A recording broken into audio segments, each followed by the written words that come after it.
Okay, I think I'm here now.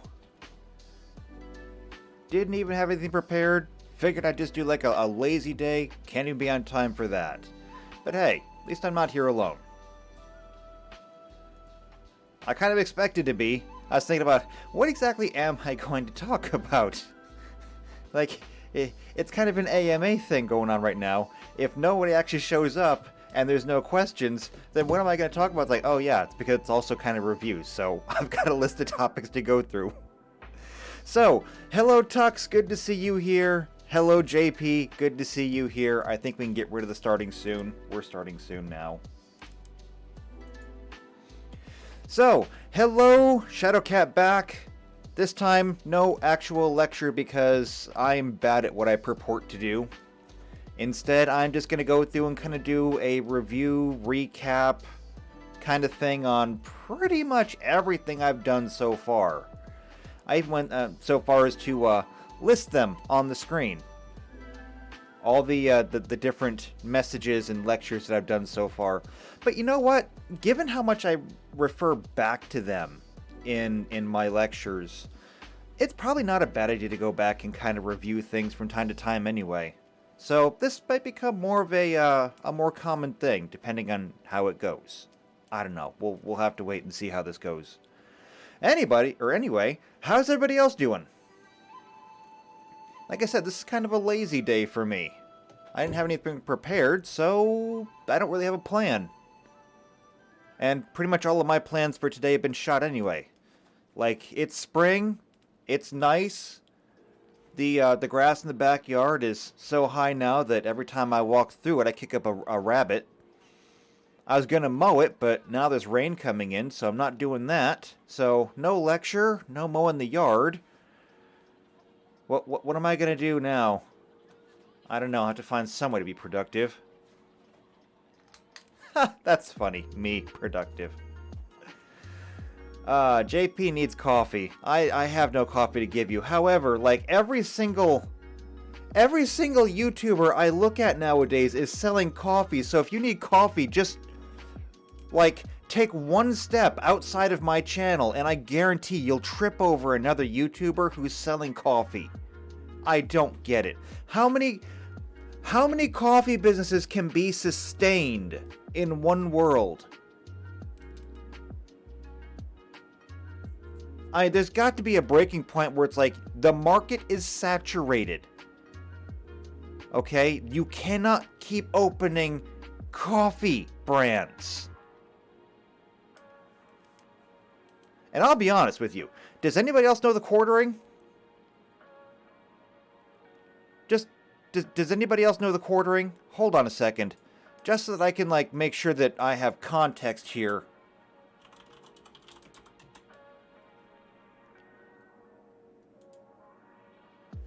Yeah, Yeah, Tux knows, obviously, the quartering.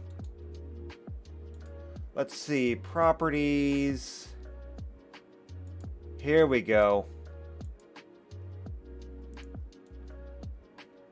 There we go. There's the quartering. I'm gonna be honest with you. I like the quartering. Okay? I think he's an okay person. I do. I think he's an okay person. Not a great person. Okay? Above average. But I'll be honest with you. I have stopped watching the quartering, like, altogether. I'm still subscribed to him. I still get notifications from him. But I can't remember the last time I watched a video from the quartering. And there's two reasons for that. Two. Number one is I cannot take listening to him because all of his videos now are the same kind of hyperbolic trash. Bud Light paralyzed. Oh no! Mr. Beast's insane trans backlash. Look, I came to you for the friggin' news, okay? I wanted news. I wanted to get news from you that places like Fox News were not going to bother talking about. It's kind of the same reason I watched Tim Pool. I wanted to get the news that nobody else was talking about. But I mean, I can't take this anymore. half of the stuff that he does here is just...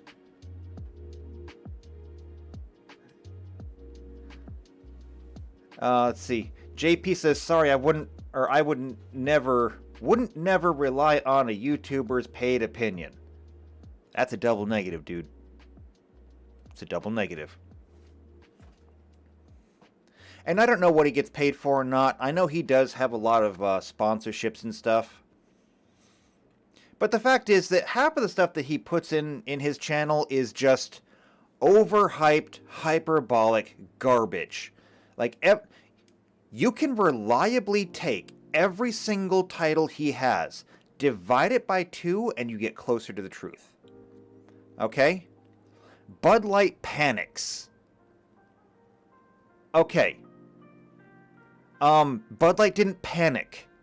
Bud Light never panicked. As a matter of fact, at like 6 o'clock p.m. U.S. time, yesterday, Friday, Bud Light, and rather Anheuser-Busch, released a non-apology where they said, we didn't mean to be divisive. We just want everybody to come together and crack open a cold one with the boys. It's like, number one, that's not an apology. Number two, you didn't actually do anything. Okay?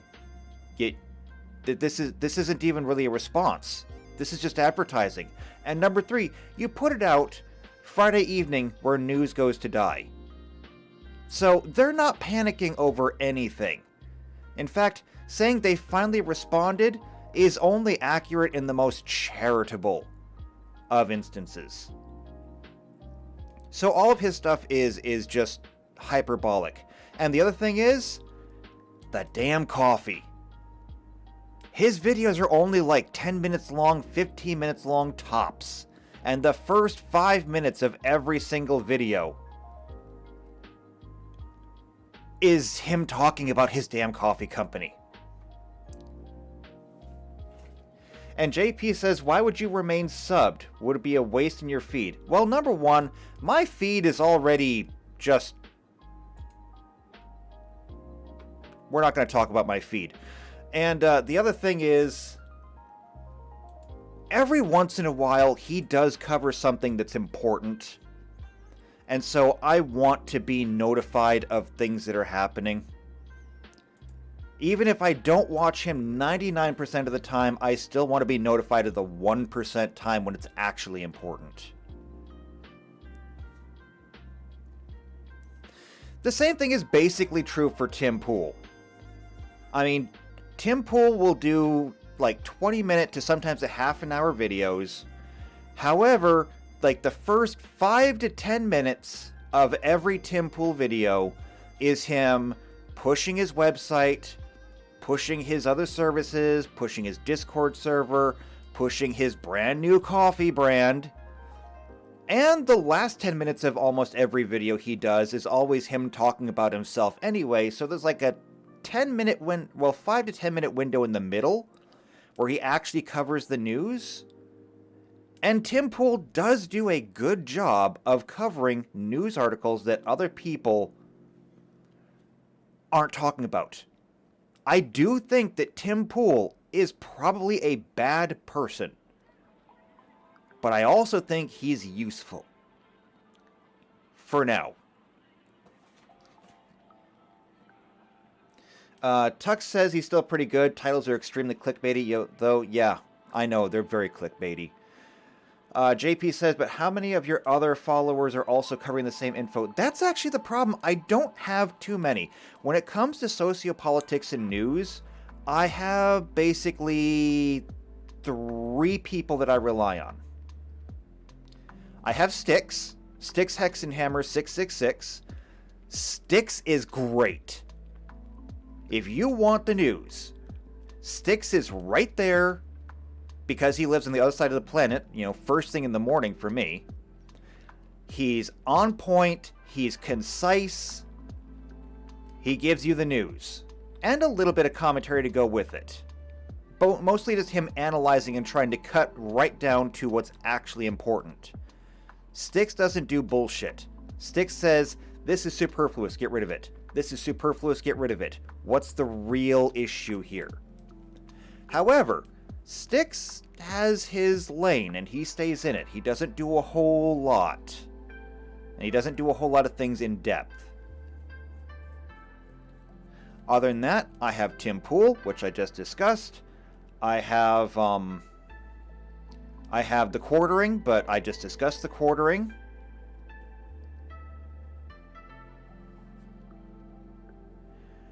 Let's see. JP says, I enjoy Reuters and Associated Press. Here's the thing, though. I don't trust them. I don't trust them. Well, I trust them as much as I trust any news source, which is not a whole lot. I will admit they're probably better than others, but I don't trust them. I mean, it's like, I obviously am rather conservative in my leanings. I'm rather right in my leanings. So things like CNN, ABC, CNBC, all those things, they're out for me. I'm not even going to waste my time. Fox News, however, I find Fox News to also be disgustingly biased, and they'll omit things that don't fit their narrative. So Fox News is out. I've heard that Tucker Carlson is usually pretty good, but I don't watch him either. And all of the other commentators, yeah, no. Like, I hear that Greg Gutfeld is actually getting very big, and the only way I'm watching Greg Gutfeld is if you hook me up like a Clockwork Orange. And I'm going to scream as much as the guy does during it too. Because, like, I just can't do it. So I look here for other things. I also watch Robert Gouveia, and he's good, although he's got a very narrow wheelhouse because he covers pretty much just what's happening in DC. He'll stray from there a little bit, but he's primarily all about the legal things happening in the government right now, which is good. He's good at what he does. He is biased, but for all of his biases, he manages to hit every single fact point that's needed. And that's all that I care about. He's got them. I watch Viva Frey. I watch Robert Barnes. Both of them are great. I don't watch them as much as I kind of wish I could, but they're both very good. Again, Robert Barnes has a lot of biases I don't like. I think that he's very smart, but I also think he's very wrong about a lot of things. I mean, he's one of those people that I think I could sit down and talk with at length, because not only do I think he's wrong, not only do I think I could tell him why he's wrong, but I think we could have a productive back and forth as he defends why he's wrong, or why he's right, and tries to convince me why or how I'm wrong. It could be a fun and productive debate. That being said, I still think he's wrong about several things. I think he has certain blind spots personally, but otherwise, he's good. I also try to listen to Nick Rekieta. Nick Rekieta's a lot of cultural stuff, but he does cover the news. I think he covers the more cultural side of news these days, because while he is a lawyer, his lawyer education gives him insight these days more than anything else. He doesn't necessarily always look at things from a legal point of view. A lot of times it's just from how does this affect culture? How does this affect society? Things like that. Which, you know, to be fair, I have done videos on law, and law is society. I mean, it's like the third message that I ever did. Tux says, I watch him because YouTube sends him that way, and Rekieta's great, but his videos are so long. I know they're so long. Here's the thing that I used to do, though. I used to walk a lot more than I am now, and I would just put on Rekieta's live streams, and, you know, you have something to watch for the entire time you're walking. But, I mean, Rekieta's good because all of his cultural stuff is really important, actually. And that's mostly because he's living it. Like, when he talks about the need to have families and children and things like that, and how to educate your children and everything, well, I mean, that's because he's literally doing it. The guy's got like 5 or 6 kids.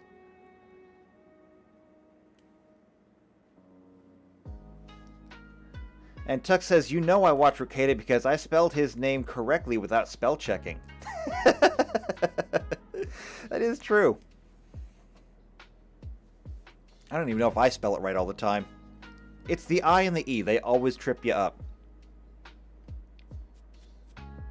But I mean, yeah, he talks about that stuff. And it's important. But other than that, I mean, I try to keep up on the news. I try to keep up on everything. I even follow the Daily Wire still. Just because every once in a while the Daily Wire covers something important. But I'll be honest with you, I have the same problem with the Daily... My biggest problem with the Daily Wire in general is I can watch Tim Pool. And I can get the news from Tim Pool today. And like clockwork, it will be the topic of conversation for the Daily Wire tomorrow. Well, I don't care about tomorrow. I need the news today. I don't need you to spend an entire day crafting your narrative and writing your script. I just want the news.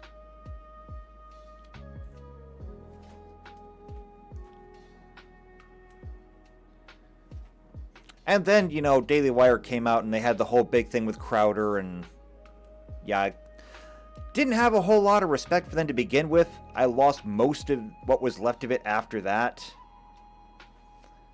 Tex says, I don't watch the Daily Wire Mug Club, though. Aw, I used to have Mug Club. I can't afford it anymore. I'm going to miss it after the whole free Mug Club thing runs out. Crowder's good. He's funny. Again, but here's the thing. I don't actually go to Crowder for the news. I go to Crowder because he is funny.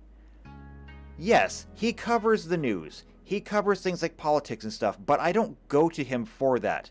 Anything that Crowder is saying, I heard about the day before. I'm not going to him for information. I'm just going to him because I like him.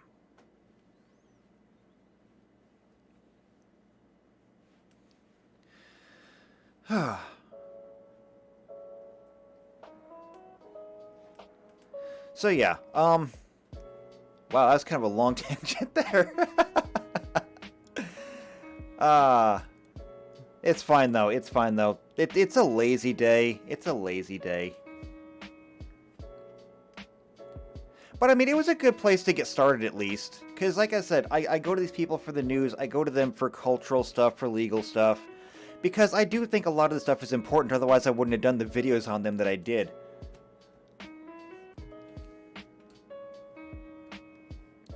Tuck says Crowder wasn't entirely in the right on the DW breakup, but overall he was right. I do think he was grandstanding, but there's nothing wrong with DW's gotcha bit Crowder played on repeat.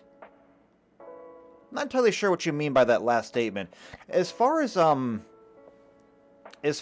whole conflict between them, I was on Crowder's side the entire time. From my perspective, everything Crowder did was a ray of sunlight, okay? And as they say, sunlight is the best disinfectant. You may not like the way Crowder went about it. You might not like his methods. But objectively speaking, objectively, not subjectively, taking out personal feelings, okay? Taking out any kind of legal arguments, taking out any technicalities. Everything Crowder did was good. Everything he called out, every person he called out, every argument he made was good. It was basically the living example of good is not nice.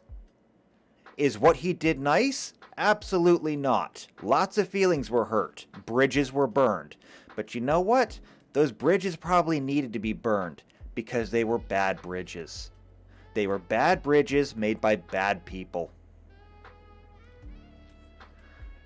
Tuck says Crowder got a recording of The Wire saying something about being a wage slave for a while, working for them. Yeah, that's how things work, but the contract was jacked up, considering Crowder's relationship with YouTube. I don't even really care about that, to be honest. I mean, I saw the whole contract, and if you ask me personally, I would say go check out Shadiversity's breakdown of it. Because he went down and broke it down over the course of like 3 hours. He eviscerated that contract. Absolutely eviscerated it.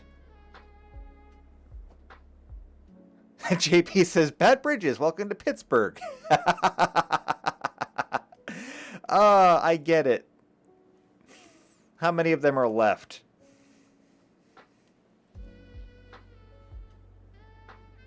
But anyway, about the Crowder contracts. Yeah, people like to talk about how Crowder went about it, recording their conversations and then playing them back, or taking the contract and publishing it even though it was just a preliminary written agreement. It's like, yeah, I'm going to go ahead and repeat the same thing that everyone said. If Crowder had signed on the dotted line at the bottom of that preliminary written agreement, they would have held it as a legally enforceable document. That wasn't a negotiating point. That was them trying to get every single thing they wanted and hoping that Crowder would be dumb enough to actually sign it. They didn't think he would, and of course he didn't, but that wasn't going to stop them from trying. You know what? I did an entire lecture on good and evil, okay? It wasn't even that long ago. I did an entire lecture on good and evil, and the one thing that I forgot in there, but I did catch up to it afterwards. Intention. Okay? Intent. What separates an accident from an act of evil? Okay? The cookie jar gets knocked off the table and shatters on the floor. What makes the person who knocked it off just someone who made an accident or someone who's evil? It's easy. The person who just bumped it when they were walking by and knocked it off, it was an accident. There was no intention there. But if you pushed the cookie jar off the table just to watch it break, that is an act of evil. In the case of Daily Wire, they wrote it. Intention is everything. Somebody sat down and put pen to paper, or in this case, finger to keyboard, to type this up. They cannot claim ignorance on this one. They cannot claim naivete, especially when half of the people working there are lawyers. For God's sake, their primary person for the Daily Wire is Ben Shapiro. He is a lawyer. He went to law school. He probably helped write the damn thing. Intention. Somebody sat down and did it, knowing full well what they were doing. And so when somebody's going to come out and shine a light on that, I'm going to say, yeah, I have no problem with you doing this. Any subjective arguments here, any morals notwithstanding, this was an act of evil, and it needed to be called out for what it was. And I mean, we can have a debate on that one, okay? Because there is such a thing as going too far to combat evil. That's where Nietzsche came in. Nietzsche's most famous saying, those who fight monsters should see to it that they do not become monsters in the process of doing so. For if you stare into the abyss stares back into you. It is true that you can become such a culture warrior that you can actually become the thing you are trying to face. that's one of the reasons why we have the culture war going on that we do. But in this case, he didn't go too far. All he did was shine a light on it. He didn't tell anybody to go boycott the Daily Wire. He didn't say storm the office building or anything like that.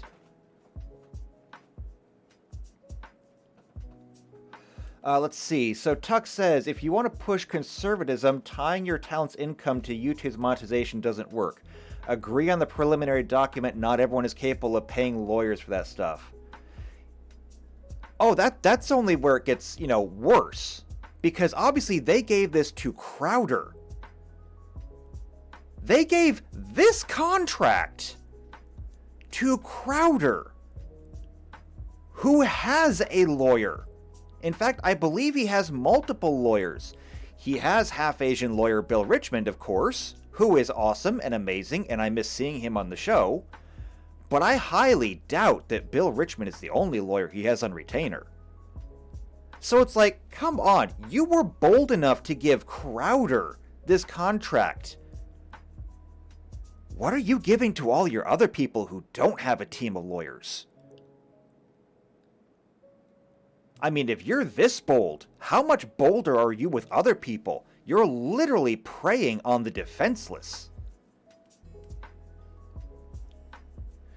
Blizz is in the chat. Blizzstar says, I know it's a different tangent. Wizards of the Coast said the same words almost for tedium with the creators.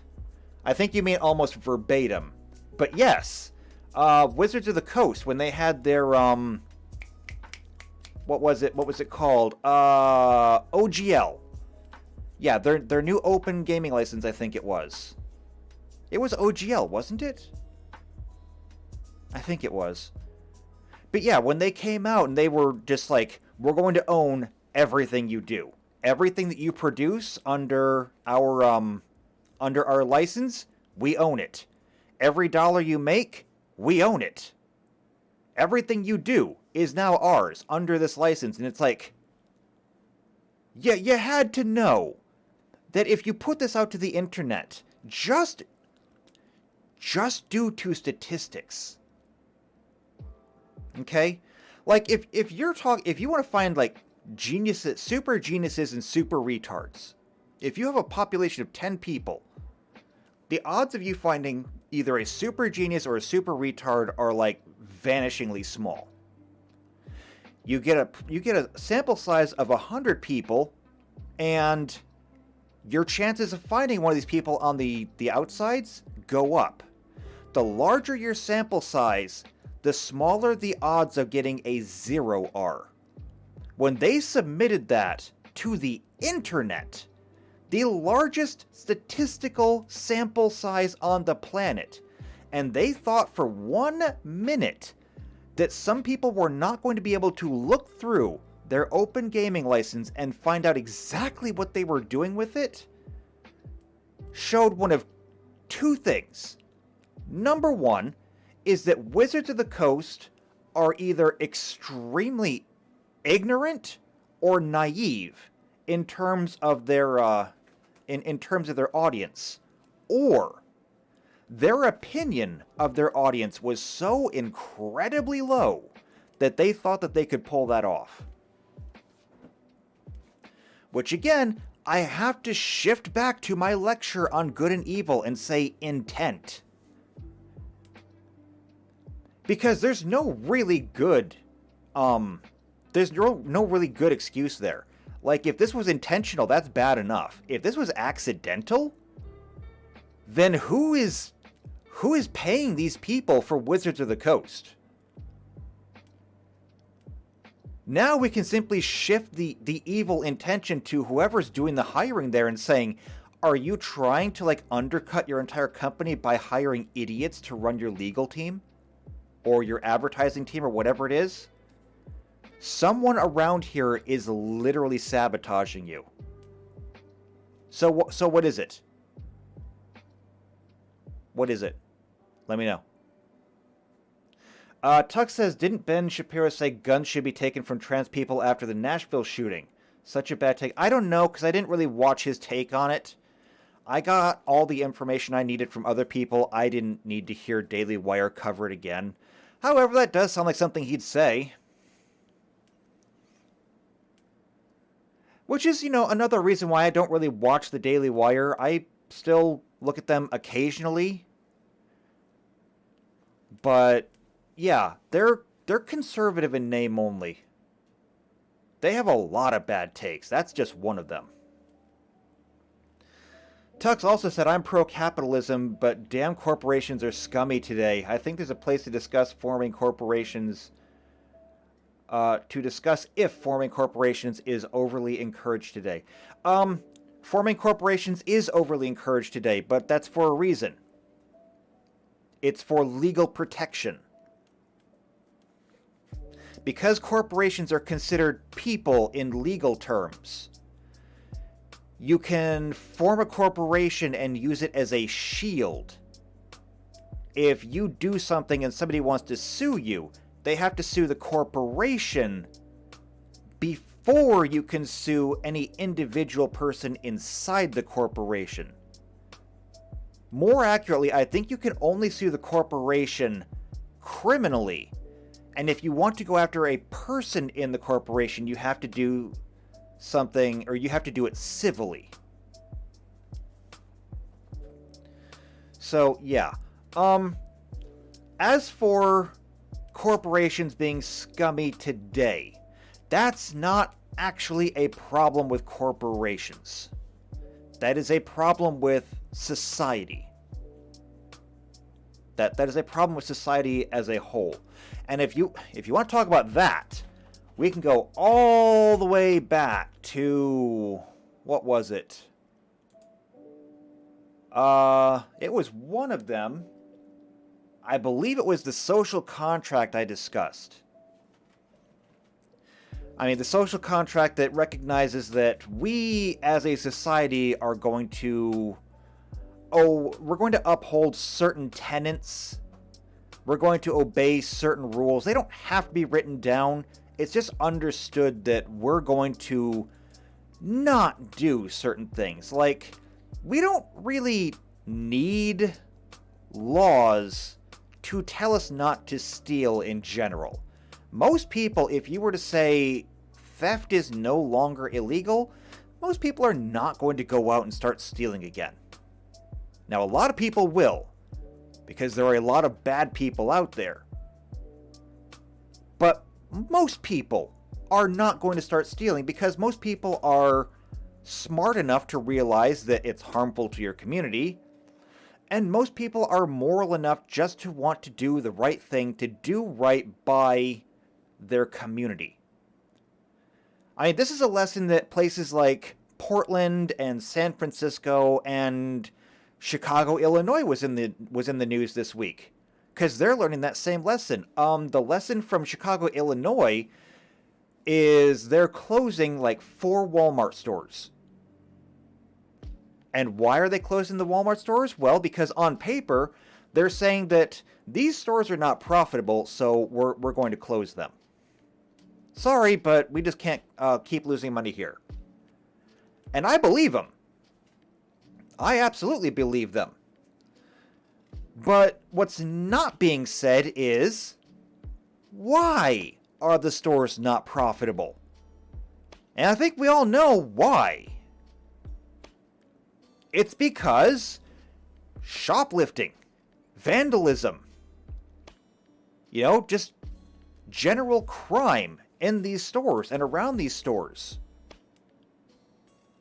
But again, I try to make a differentiation whenever I talk about things like this because I look at this from a medical perspective, okay? I like to say it like this because once upon a time, I was studying medicine. I spent a lot of years studying biology, physiology, medicine. I wanted to be a doctor for a while. So I tend to look at things in medical terms. And when I see a problem, I look at it like an infection. Okay? You have the underlying infection and then you have the symptoms. For example, if you have a rhinovirus infection. A rhinovirus, in case you don't know, is the common cold.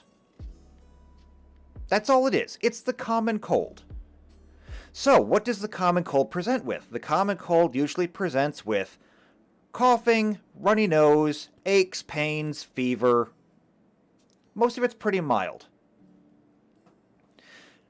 However, if you spend your time only saying, well, I have a cough, I'll take a cough drop.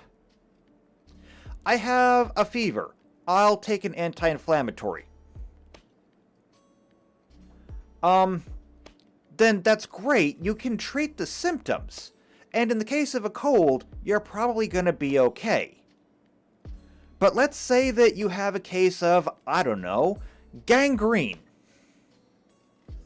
The symptoms of gangrene tend to be, if I remember right, they are fever, chills, aches and pains, obviously, and as the infection grows, you get necrosis. Because the gangrene will literally just kill the flesh around it as it spreads. The problem is, if you have gangrene and you treat with anti-inflammatories for the fever, you're not actually fixing the problem.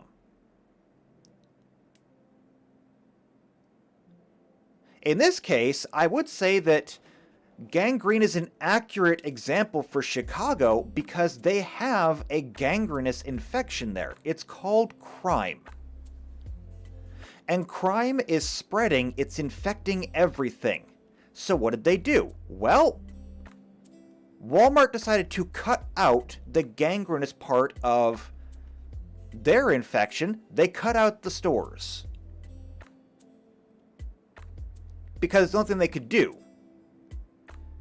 But the infection is still there. It hasn't been treated. And so long as it doesn't get treated, it's going to continue to spread and it's going to continue to kill the body. So I do try to make sure that when I look at these things, I say, what are the symptoms? What are the underlying problems? What is it exactly that we need to treat to deal with the symptoms we're suffering? And that can be sometimes very complicated because sometimes the underlying problem is also a symptom of something else. The way that I like to make an example of it is I say, okay, you have low blood flow in your lower extremities, okay? You have a problem with blood pressure, you have a problem with the vascular walls, and you're running the risk of gangrene in your feet because of low circulation. Okay? So, that's a problem. That's a big problem. We should find out what the reason for this problem is. Well, it turns out the problem is diabetes.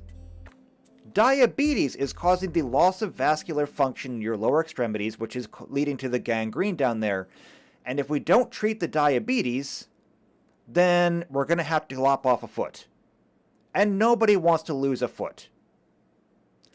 But the diabetes is often a symptom as much as it is a problem. If you are a type 1 diabetic, then I'm sorry, but no, your diabetes is absolutely the problem, and you're just kind of screwed for life. I'm sorry, but you drew the short straw.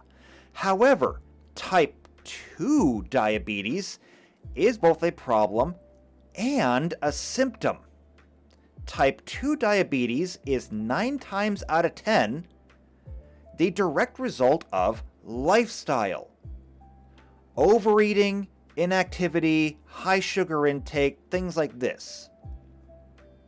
Meaning that if we simply go ahead and treat the diabetes, we're not treating the actual root cause of the problem. You have to go all the way back to the lifestyle the person is living to say, you have gangrene because of this poor body function because of poor lifestyle choice. And if you treat the underlying condition, again, as in like 9 cases out of 10, if you can treat the diet and lifestyle of a person with type 2 diabetes, you can usually eliminate the diabetes without the need for medication of any kind. Usually. There are, of course, cases where that doesn't work. Similarly here, we're losing stores in Chicago. We're losing the stores in Chicago because of the crime. But the crime is a symptom as much as it is a problem. And what's the problem here? It's the society. It's the culture there. It's the culture of being light on crime to the point of actively not doing anything about it. Not just being, lenient on it, not saying that, oh, you stole a car, well, don't do it again. We're talking about just, we're not going to do anything at all. And why are we doing that? Well, because that's the culture there. It's what the people want. We're talking about the dissolving of families. We're talking about the dissolving of communities, which I've always found is kind of weird in Chicago because Chicago's literally divided by communities. You live in a suburb of Chicago, you have an alderman there who literally speaks for your neighborhood. And yet communities there have dissolved entirely. So we have to go back to things like the social contract. What is the social contract in Chicago? I don't know. I could not tell you because I cannot find a single virtue there. I cannot find anything that people necessarily agree on except for the fact that they're not going to agree on anything.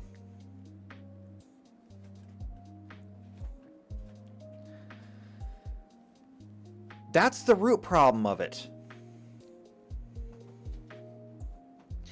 I got some chat to catch up on. JP says Emmanuel bad take Macron. What, did Emmanuel Macron say something recently? I don't know. I don't follow much out of France.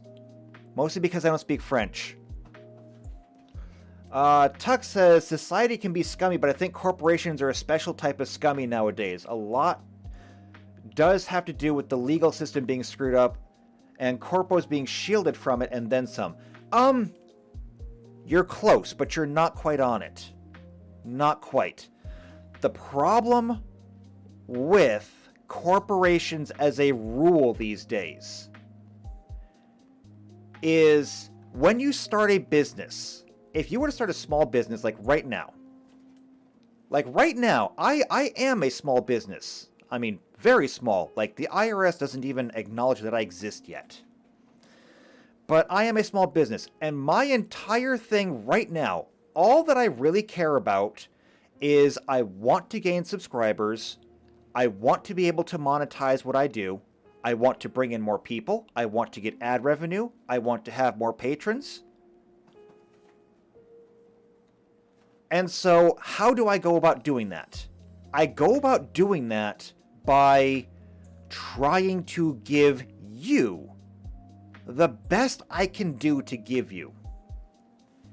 So I do gaming like 5 days out of the week, okay? My important thing there is, number one, I got to do something that I like doing. So to be fair, it is partially selfish, but also I have to do something you're going to enjoy. If I'm doing something that nobody is watching, if I look at my dashboard and see that nobody at all wants what I'm putting out, then I know that I have to do something different. It's my job to give you what you want so you can give me what I want. And this is true of any small business. If you're operating a restaurant, like a little cafe or diner, you want to give people good food and drink so they will give you money. And if you operate a hardware store, you want to give people quality tools and materials so that they'll give you money. This is how everything works. You want to do well for your customer base to get the money. Now, why do I talk about this when we're talking about corporations? The reason is because once the corporations reach a certain size, when they no longer have to necessarily worry about offending people, then that kind of gives them the green light to offend people. And to just say, screw it. Don't care. We'll do whatever we want to so long as it gives us a higher bottom line. That means that if they're a publicly traded company, they will take money from people who might be absolutely antithetical to their customer base. And again, Anheuser-Busch is a great example of this right now because they are reaping the benefits of what they've done. They threw in their lot with a group of people that hates them, and what did they get for it? Well, they thought that they were going to get a lot of money. It backfired on them this time. But it does kind of beg the question of how many times have they done this before and it just didn't hurt them that much? Gillette comes to mind. Gillette, a few years ago, went ahead and they did their whole, anti-man thing, where they were telling men that, you should be less manly, or you should stop being toxically masculine, or all those things. It's like, do you not understand your customer base here?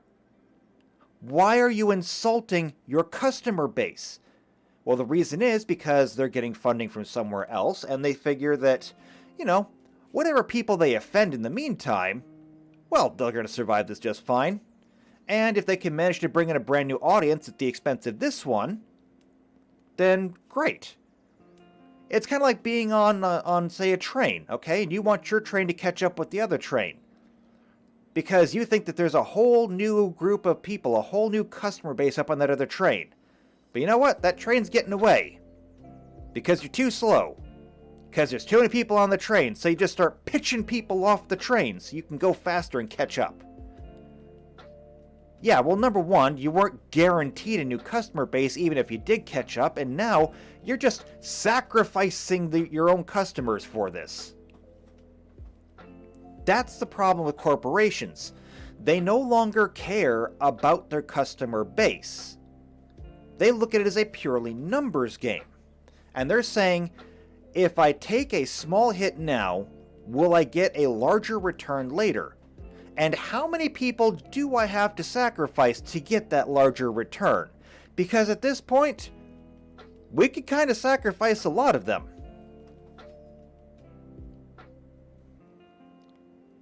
That's all it is. It's a numbers game. Which is why corporations do a whole lot of really awful things. They're not worried about, angering their customers. They don't care about their customers because they view their customers as nothing but wallets and ATMs. They don't care what you do. They don't care how you think. They don't care what you feel. The only thing that matters to them is that you just keep pumping out money. That's all they care about. And why is that? Again, I have to go back to the whole idea of the social contract. I have to go back to the concepts of good and evil, the concepts of culture. Every single corporation in existence, all of them, 100%, had to start somewhere. They had to start off with one person who had an idea, or maybe a small team of people who put together a small business. All of them, every single one. Anheuser-Busch had to start in a basement somewhere with a log boiler and a wooden cask. Maybe 2 casks. I don't know. Maybe they needed one for the light and one for the dark. Point being, they all had to start somewhere. They all had to play by the same rules, where you have to attract a customer base. You have to pander to that base. You have to get them to want to give you money for what they're selling. every single one of them had to start there, and they got bigger and bigger, and every single one of them, probably different points, but every single one of them reached a point where they said, we don't need to care anymore. That right there, that line, that's the problem with corporations. And it's not just the problem with corporations. Because I can use the same argument against things like mega churches. We all know what mega churches are. What's the guy's name in Texas? Olstein, I think? I think the last name is Olstein. I think it's even Joel Olstein. Is it Joel Olstein? Anyway, let me know in the comments if I got the right person, but I think I'm right on that one. Anyway, he has been accused so many times of doing so many bad things because the guy promotes himself to be, you know, a great religious figure, but what has he actually done for the community? He has giant stadiums that he treats as churches with, you know, all of their different, or all the different stores and shops and everything around them, all the amenities. Like, when you have a Starbucks in your church, I think everybody should be questioning your church. Because, like, you look at Starbucks and you say, do these values actually align with Christianity? All the things that Starbucks is doing? Yeah, no. However, he doesn't care. There is some point where he probably did. He had to preach to a smaller congregation. He had to have a smaller church somewhere. He had to preach what they were saying. But, you know what? He was charismatic. He gathered his flock. And he said, well, we need a bigger church now. So they got a bigger one. He attracted more people. He got a bigger one. Attracted more people.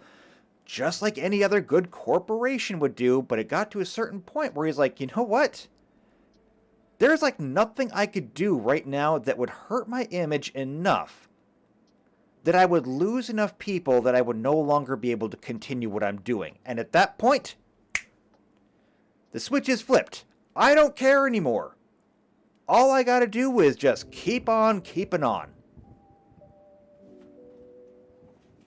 Again, this goes back to the idea of society, of culture, of just being a generally good person.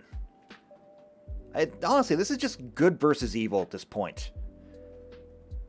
And Joel Olstein, he's not a good person. Neither are most of the people. Not the people running this.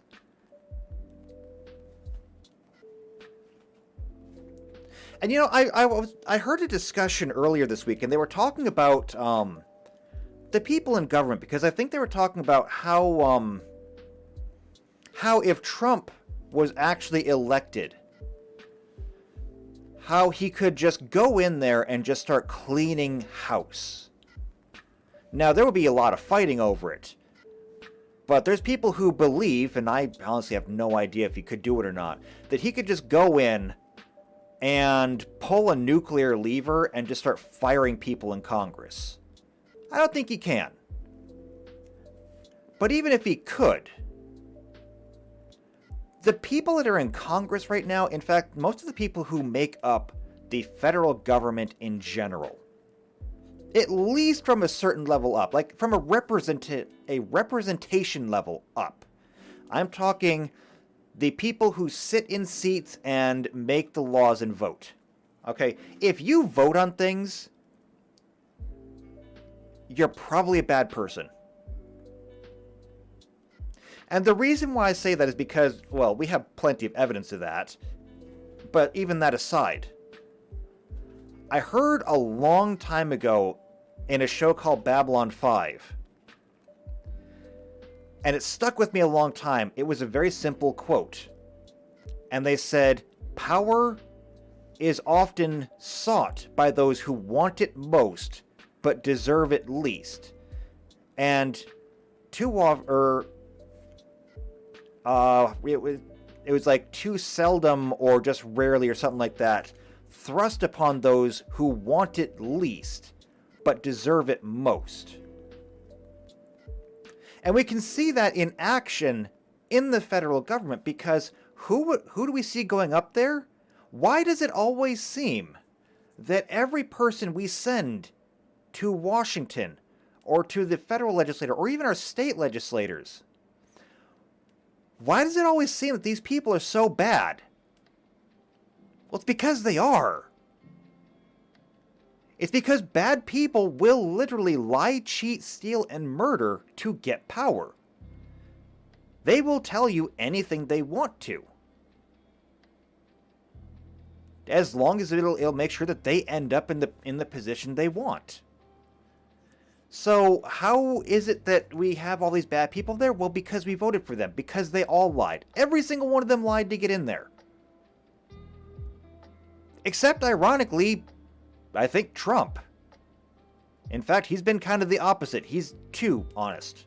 He's honest to a fault. Which, I appreciate personally, but I'm not sure if that's necessarily good for international diplomacy. But anyway, I mean, there is something to be said for, what if you were to just, clean out the federal government and then just pick random people and send them up there? Couldn't be much worse. And there might be something to be gained by just sending regular people up there. The same thing is true for all these corporations. All of them are being led by these people that are just, they don't care about people anymore. They don't care about their impact. They don't care about culture. All they care about is the bottom dollar, and they're willing to do anything they can to get it. They'll lie, cheat, steal, and murder so long as it increases the bottom line. And you can't have a working society on that. You just can't.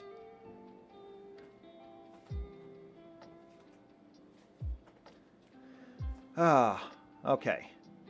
I've been ignoring my chats. Let's see. Blizz says, or piss poor customer service. Trust me, at this point, I don't think customer service is really an issue anymore.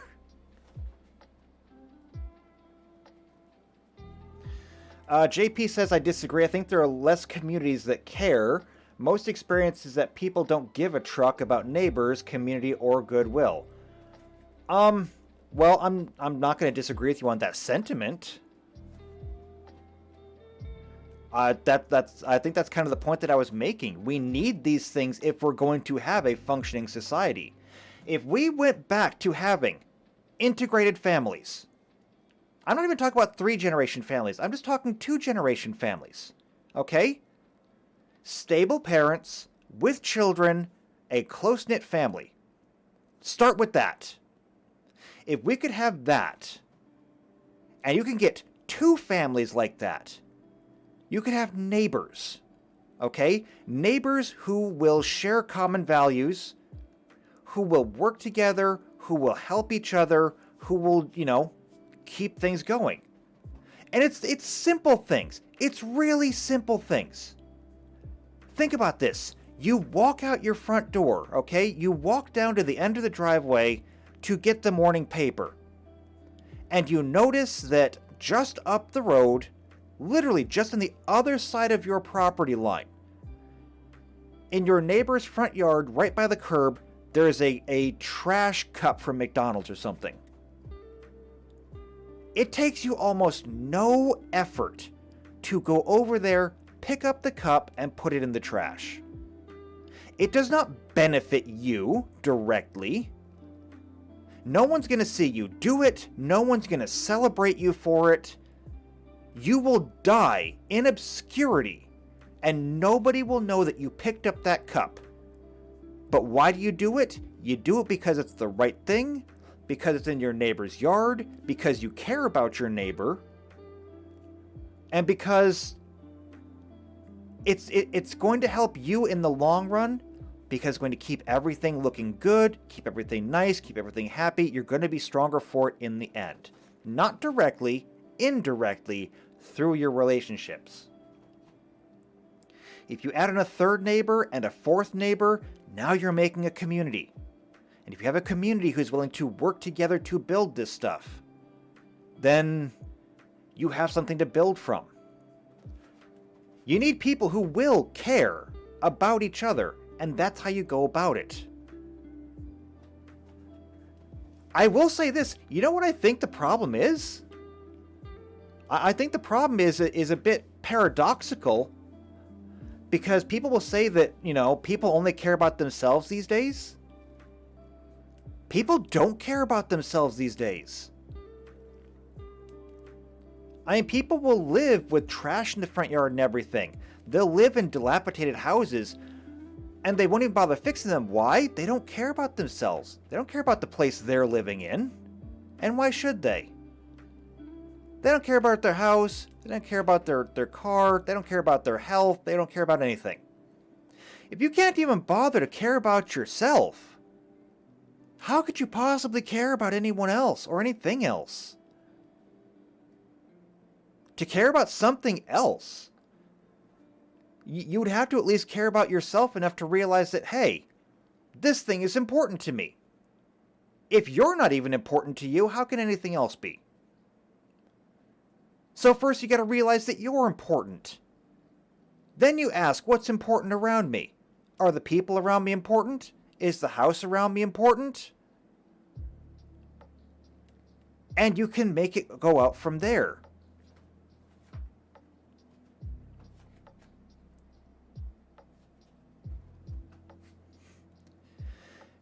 You're right. The problem is that most people don't care about anything at all. We have to start making them care again.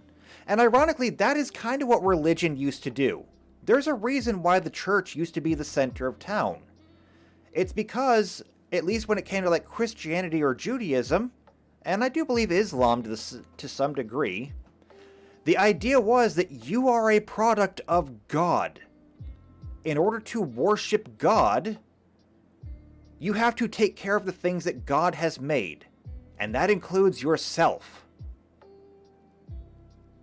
And there's a reason why they said cleanliness was godliness and things like that. You have to take care of yourself to properly worship and live as He wants you to. And again, it spreads out from there. To take care of yourself, you also take care of your surroundings and the people around you. But we took out that underlying reason to care. When we took God out and replaced it with nothing, well, now there's no reason. Now you have to leave other people to find their own reasons to do so. And I'll tell you this much. I'll tell you this. Most people, and I don't mean this to be insulting, but it's going to be insulting. Most people, the vast majority of people, do not have the mental faculties to properly orient their lives.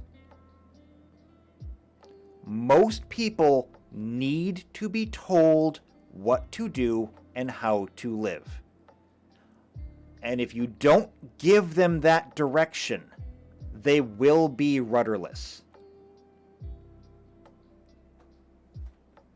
And we see that every day now. The church is gone. There is no spiritual guidance.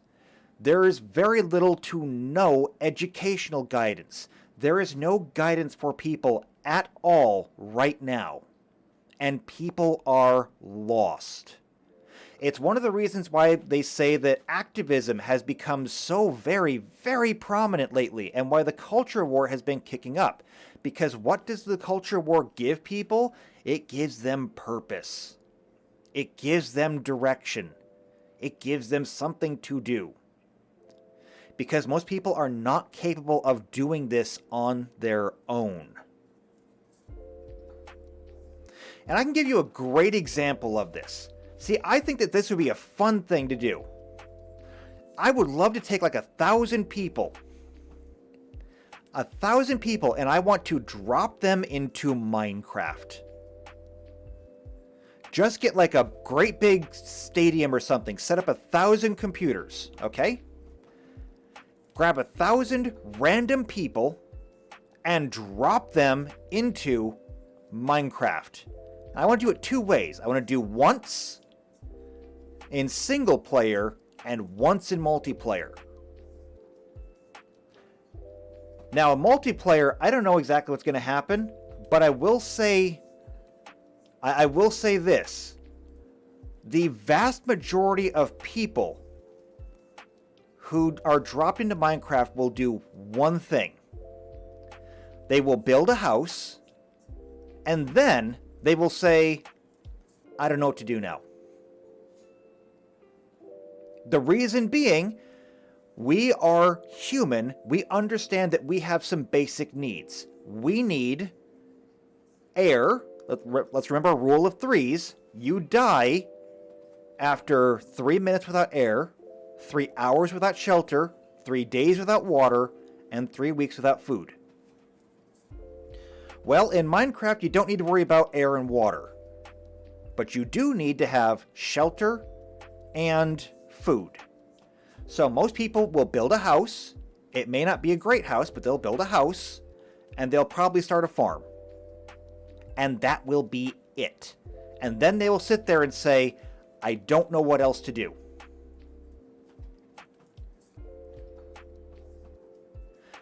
But you know what you're also going to have? You're going to have a certain section of people who are going to take a look at what they're doing, and they're going to say, I could build a house, but I want to build a castle. And so they're going to build a castle. And then after they build a castle, they're going to build a village.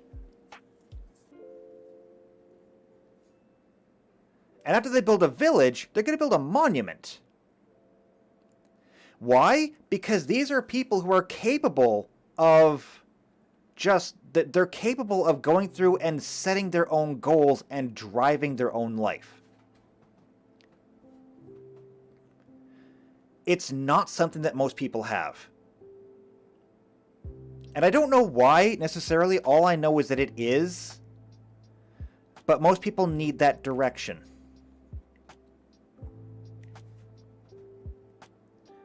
Since we took all of that away, what's happened to society? We have people that are doing nothing. Or we have people that are literally like dandelion seeds in the wind, and all you have to do is just blow them in one direction. Although dandelion seeds might be a bit of a poor choice given what we've seen lately. Dandelion seeds will eventually grow into flowers. I would say that most people that we see being blown around now are embers. And everywhere they land, they start a fire.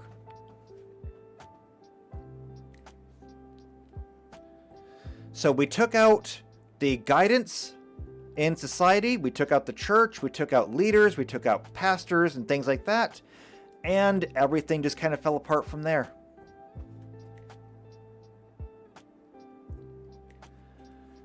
Let's see. Going back up. If we don't treat the actual cause, we can keep charging for their maintenance. The American healthcare system. Yeah, I'm not getting into the American healthcare system. However, I will say this. You can insult the American healthcare system all you want.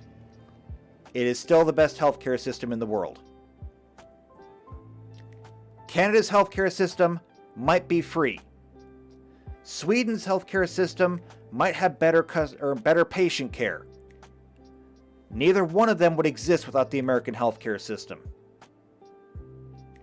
Because we actually do the work. And the rest of the world benefits from it. That's all I'm going to say on that one right now. So if you want to have that discussion, come at me. Tux says, to be fair, food tastes good and people don't want to eat right and work out. Nothing the healthcare system can do about that, but there at least some of that going on too. You are right about that. But again, I'm not blaming the healthcare system for the person with a gangrenous foot. I'm absolutely blaming the person who does nothing but eat Twinkies and Ho-Hos and now has to get their foot lopped off. That's on them. My point was, however, the Twinkies and the Ho-Hos are the problem. And you can treat the diabetes all day. You can give them insulin, and you can give them compression socks, and you can do all of this. But until you treat the actual problem, it's gonna continue to be a problem.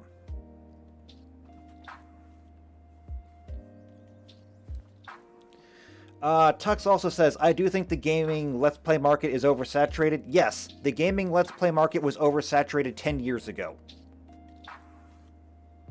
Long time ago. Tux also says, which is why these videos are good. When you say these videos, do you just mean my videos in general, or do you mean these lectures where I go ahead and talk about things that are actually important? Because if it's the latter, I agree. That's why I do them. Not to mention, I need to have a record of me going out and saying these things so that, like, 6 months on from now, I can come back and say, I was right. Okay, I want to be the one to pull a razor fist someday.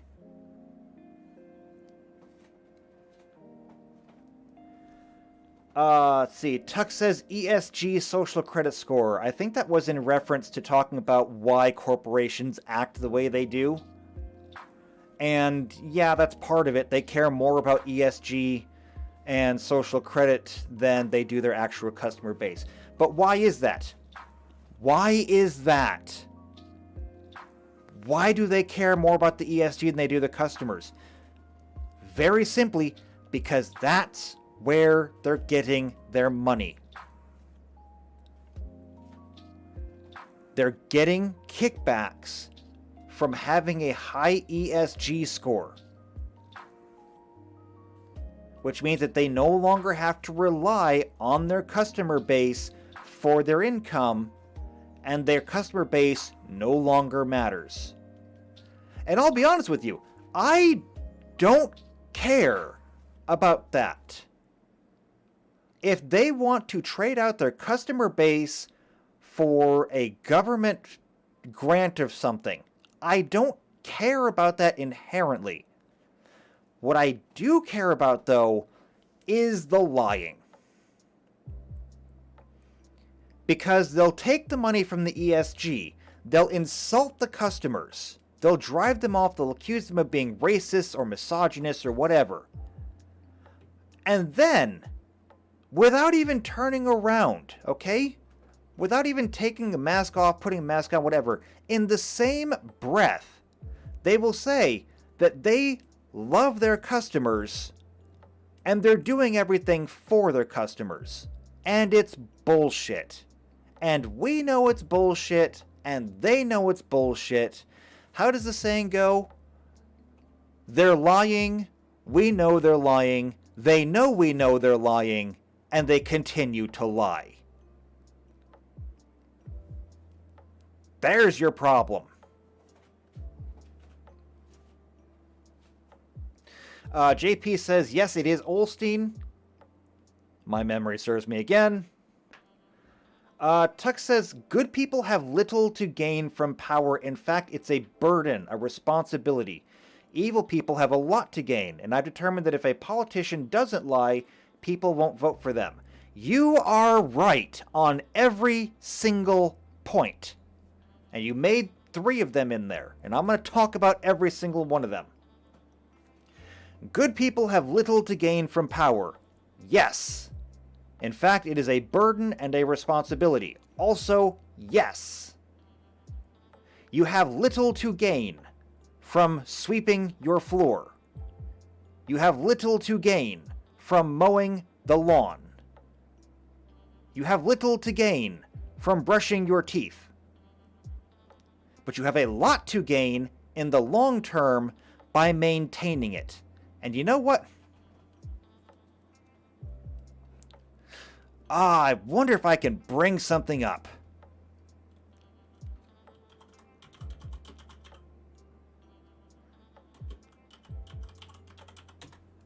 Because I love this. I love it. I love it. I really do. And you know what? We're going to watch it together. We're going to watch it together. Because it's all of like 3 minutes long. And if YouTube wants to ding me on it, fine. I don't care.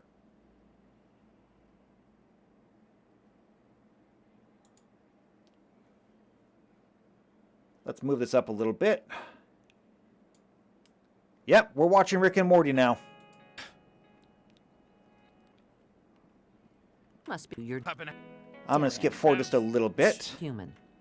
So I wouldn't have to come here. Why didn't you want to come here? Because I don't respect therapy. Because I'm a scientist. Because I invent, transform, create, and destroy for a living. And when I don't like something about the world, I change it. And I don't think going to a rented office in a strip mall to listen to some agent of averageness explain which words mean which feelings has ever helped anyone do anything. I think it's helped a lot of people get comfortable and stop panicking, which is a state of mind we value in the animals we eat, but not something I want for myself. I'm not a cow. I'm a pickle. When I feel like it, so... You asked. Rick, the only connection between your unquestionable intelligence and the sickness destroying your family is that everyone in your family, you included, use intelligence to justify sickness. You seem to alternate between viewing your own mind as an unstoppable force and as an inescapable curse. And I think it's because the only truly unapproachable concept for you is that it's your mind within your control. You chose to come here, you chose to talk, to belittle my vocation, just as you chose to become a pickle. You are the master of your universe, and yet you are dripping with rat blood and feces, your enormous mind literally vegetating by your own hand. I have no doubt that you would be bored senseless by therapy, the same way I'm bored when I brush my teeth and wipe my ass. Because the thing about repairing, maintaining, and cleaning is, it's not an adventure. There's no way to do it so wrong you might die. It's just work. And the bottom line is, some people are okay going to work, and some people would rather die. Each of us gets to choose. And that right there is the perfect summation of how most people feel about our current political system. Okay? Most people don't want to get involved with it. They don't want to do it because it's hard. It's work. You have to go in and you have to consider what people want you to do. You have to consider what the expectations are by government. You have to figure budgets and stuff like that. And by and large, there's no way that you can represent so badly that it's going to destroy your entire life. Not immediately. It's just work. It's responsibility. It's maintenance. It's all boring stuff that nobody wants to deal with, and everybody would rather just go home, do their own thing.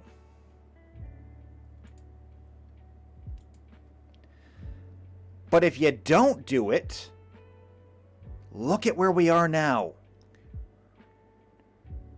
Because nobody wanted to go into government, because nobody wanted to run campaigns, because nobody wanted to be burdened with things like committee meetings and all this political garbage, because nobody wanted to do it. This is where we're at now. It is a burden. It is responsibility. And no, you don't have a lot to gain. You should not be able to get rich on being a politician. And in fact, the original people who worked in Congress didn't. The reason why it was called public service is because you had to leave. You had to leave your farm or your family business or whatever it was. You had to leave your wife and your children to go to the Capitol or to go to Washington, D.C. to do the job. It was a burden. You went there, you did your service, you were compensated for it, and then you could go home. Then, we turned it into a lucrative career. And once it became profitable to become a politician, then evil people had a lot to gain. Now, there wasn't just power there, but there was power and a way to stay in power forever. And so they did. And Tuck says, I determined that if a politician doesn't lie, people won't vote for them. Yes, that is true. And that is a problem on two fronts. That is a problem because politicians will lie to get in there. Again, they are evil people. They couldn't tell the truth because, well, if people actually heard the truth, they might not vote for that person. However, what is an honest person supposed to say? An honest person would say, We are grossly over budget. Grossly. And the only way we're going to get back under budget is by cutting all the free services. Who's going to vote for that? Especially if you're a benefactor of any of those services. No one's going to pay for that because the right answer, a good person would say, it's time to get to work. A good person is going to tell you that you are not going to have a good time. There is a lot of hard work that needs to be done. It's going to be hard. You're going to be tired. You're going to hurt. But it has to be done because if we don't do this now, it's going to be twice as much work in the future. Then on the other hand, you have somebody who's saying, you know what? That's someone else's problem in the future. It's not your problem. You shouldn't have to deal with it. And by the way, just in case I have to bring this up again, and I'm gonna bring it up again.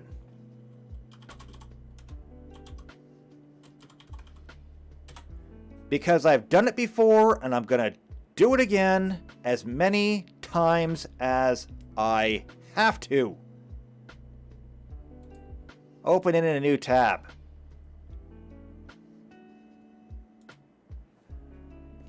We're back! Oh, yeah, I brought it up. I should honestly have this saved on my computer. I bring it up so much. I should just change my profile to this. That one, right there. Sloth. We are all guilty of it. Every single person who has voted for somebody who said, yeah, I'm not going to raise taxes on anything. In fact, we're going to go ahead and we're going to print more money. We're going to expand social services and everything. Without having some kind of plan behind it to say, how are you going to pay for that? Yeah. Every single one of us who's ever done that in our life, yeah, we're the slothful ones. We all did it. And the people who are offering it to us, yeah, they're more guilty.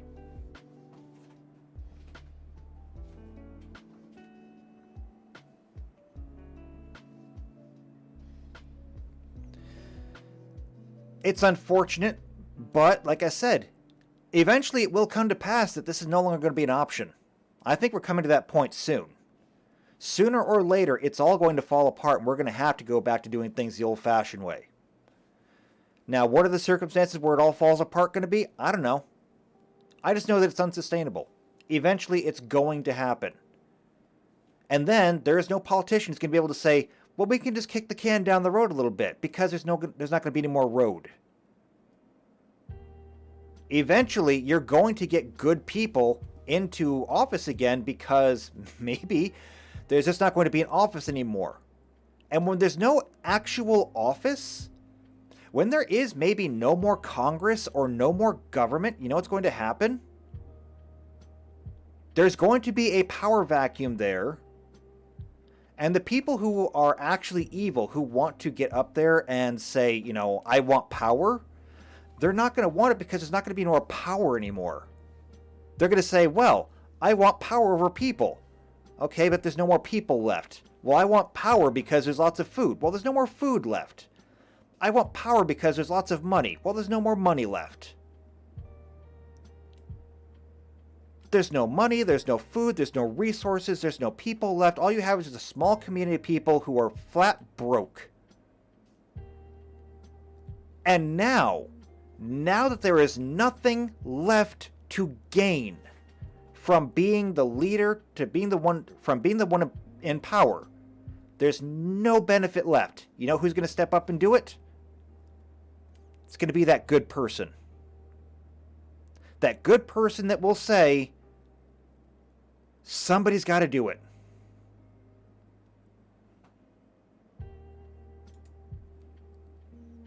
So Tux is right when he says that, you know, good people have little to gain from it, but a good person will do it without gaining anything. They'll do it because it needs to be done.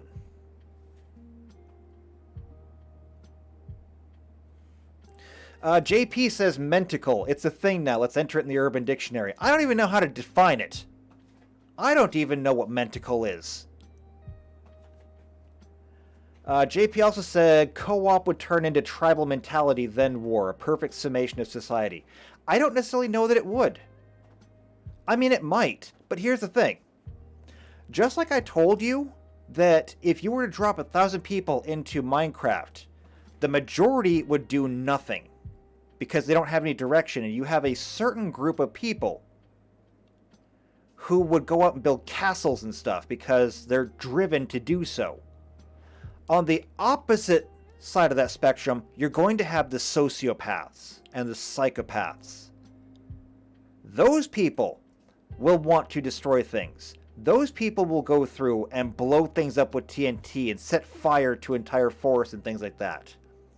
And if you were to put them in multiplayer, they would be griefers. They would go through and try to blow up people's houses and stuff. The question is, would everybody tolerate it?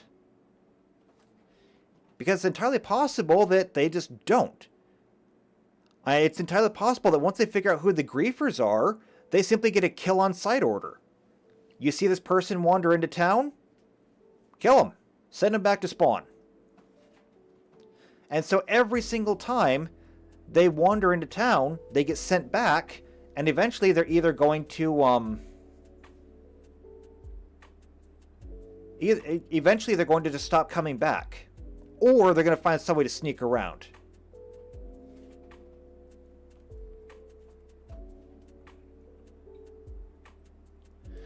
Tuxedo says Shadow is so great at tangents that chat messages are about to be pushed off the screen before he gets to them.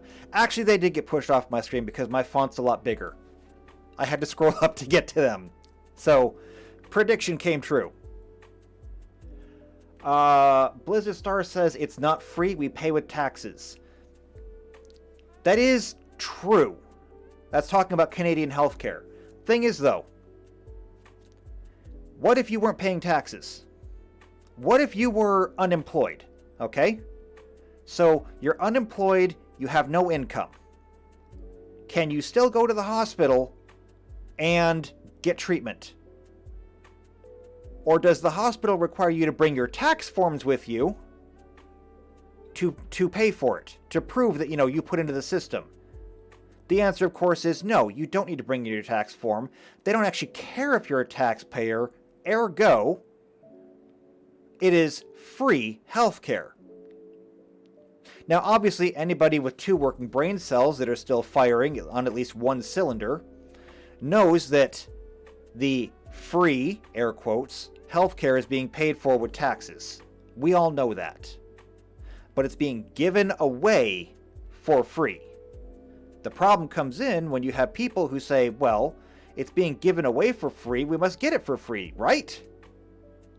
Because those people have absolutely no concept of how economics work. And those people vote. That's a problem. JP says, I'm not getting into that, the healthcare debate. However, no, see, I didn't get into it. I could have gone on for a lot longer, but I didn't. Tux says, no, God, no, Shadow, you talked about this already. We can move on now. What? You don't like it when I repeat myself? I will turn this stream around and start over from scratch if I have to.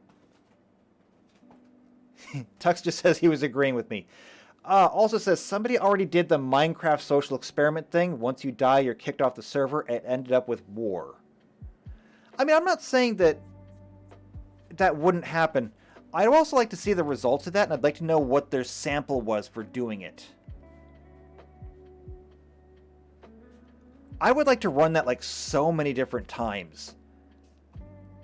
Like, was it gamers that they put in there? Because gamers are like notoriously antisocial to begin with. So you're talking like just dropping a group of sociopaths into an arena and letting them duke it out. Was it regular people that they put in there and it still turned into war? Did it factionalize under certain leaders? Did it come down to like charisma and stuff? I don't know. And would it have come out differently if they had respawning instead of just if you die you get kicked off the server? I don't know. I'm kind of fascinated by that. I want to see if I can look it up later. Because it could be really interesting. I still maintain that, or what I said, where if you just like drop a whole bunch of people into like 1,000 individual worlds, most of them would do nothing. I don't think most people would do anything. They'd build a house, they'd build a farm, and then they'd say, okay, what now? I don't know what else to do. And I mean, this is not a bad thing. I don't want to come across as though I'm saying that most people are bad people or useless people or anything like this because they need some kind of guidance in their life. God knows that if we had an entire population of individual go-getting kind of people, nothing would get done. I know this because if you try to make a team out of nothing but self-starting individualist people, you're going to have one task and it's going to get done 10 individual ways. Because nobody's going to be willing to follow directions. They'll agree to it. But after everything gets started, they're going to say, yeah, I agree with this, but I think I can do this better here.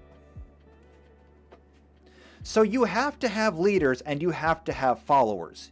You have to have people who are willing to take direction and get the work done. Which is one of the reasons why I've always been really, really bad when it comes to working. I was always one of those people that said, I can do it better. And no job that I was ever in wanted me to do it better. They wanted me to do the job they told me to do. This is also why I would not be a good person in military. Because the military would tell me to do something and I would say, why? And then I would probably end up in the brig. Probably with a large span of time missing.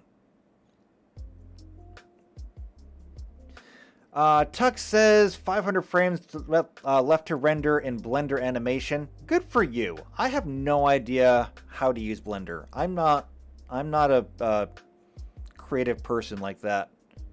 Which is kind of a shame because I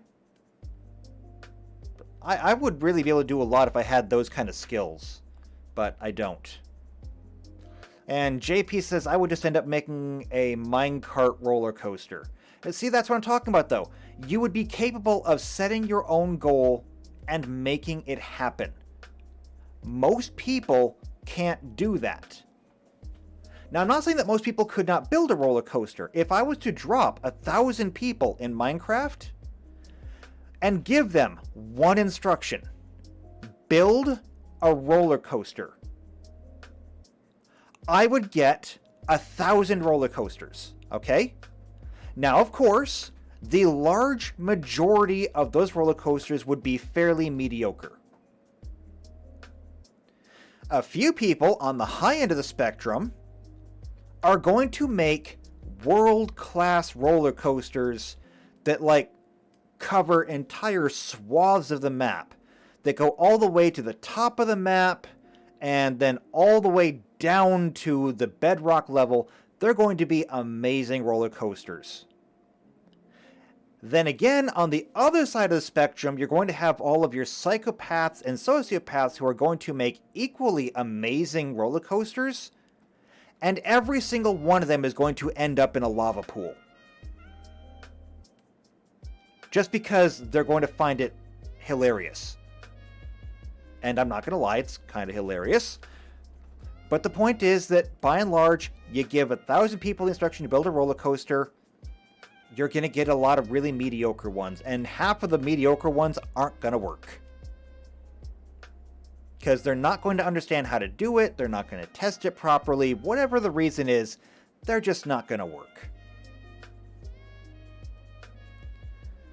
What I'm talking about, though, is dropping people into the world with no instructions at all. Just say, here you are, and see what they do. Most people would have no idea.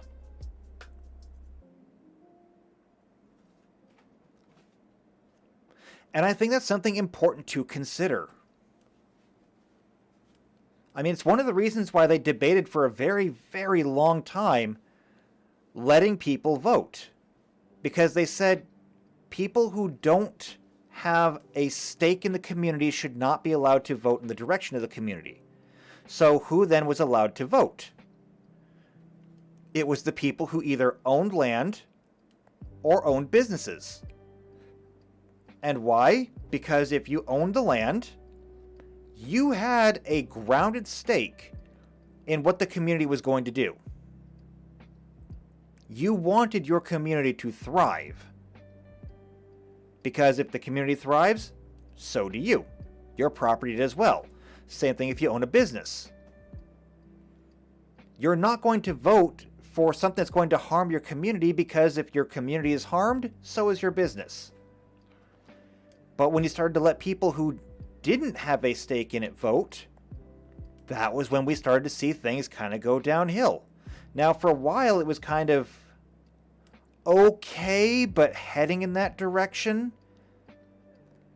The ability to vote was first offered to men after World War I, saying that if you are going to be eligible for conscription, you have the right to vote. You have the right to vote because you should be able to send somebody to Washington to represent you the next time war pops up. It's your ass on the line. You have a right to say whether or not it should be used.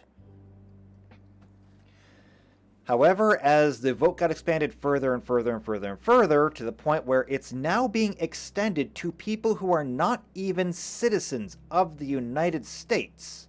And yes, this is a very United States-centric thing, but they're extending the vote to people who are not citizens. Then the vote is not for the community. The vote is for the individual. It's not about what's good for my neighbors, it's what's good for me. Which again comes down to, and I have to go back to it again, culture, society. The social contract, neighbors, personal values, things like that. There is no cohesive culture anymore, and everything else spawns from that. That's what has to be rebuilt.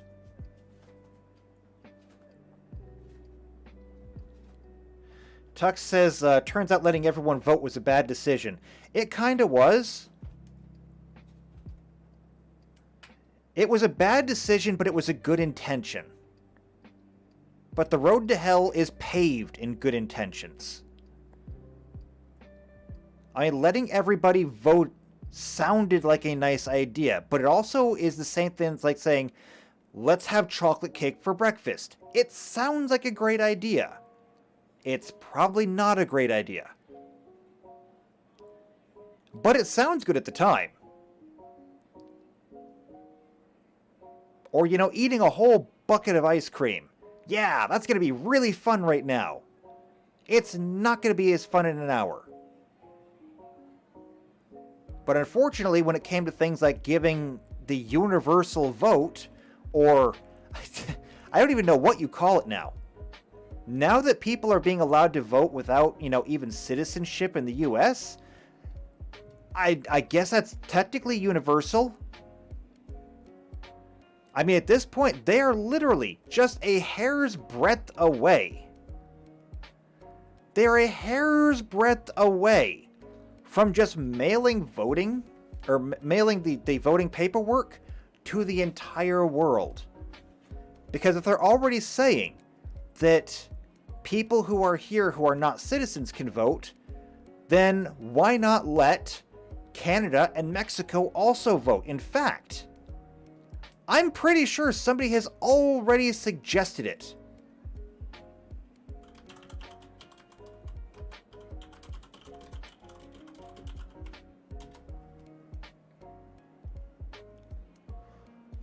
Let's see. I'm just doing a quick little search here. No. Maybe no one's actually suggested this yet, but if they haven't done it yet, I can only imagine that it's coming. There's a Wikipedia page, though. Should we look at it? Who wants to look at a Wikipedia page? I guarantee it'll cause cancer.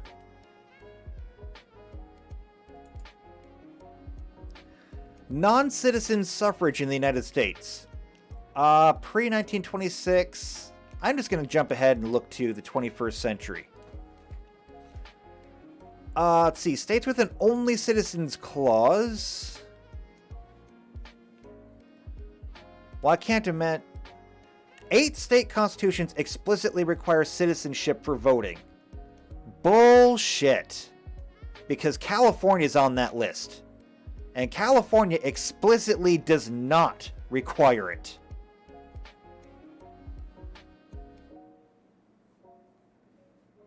So this map is automatically wrong. But otherwise we have... I think that's Arizona. I always get Arizona and Nevada mixed up. I'm pretty sure that's Arizona, that's Nevada. So Arizona, Colorado, North Dakota, Louisiana, Alabama, Florida, and Ohio.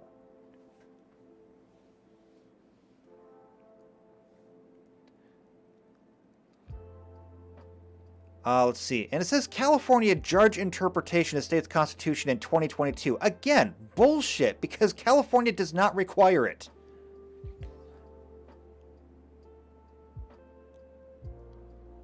Let's see what it says here. I can't read this. Hold on, we're making this a lot bigger. Okay, now I can read it.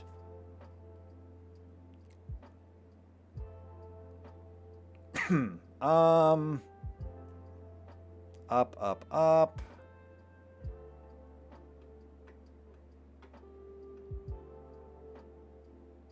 No citizenship requirement. Wait. Oh, I'm too far up. There we go. Alright, I want to see the San Francisco. Proposition N. November 2016, voters in San Francisco approved a proposal to allow all parents of children in San Francisco school system to vote in school board elections, regardless of immigration and citizenship. Yeah, but that's not federal elections. Or even state elections, for that matter. Let's see. July 29, 2022, which allowed non-citizens to vote in San Francisco school board. No, I don't care about that.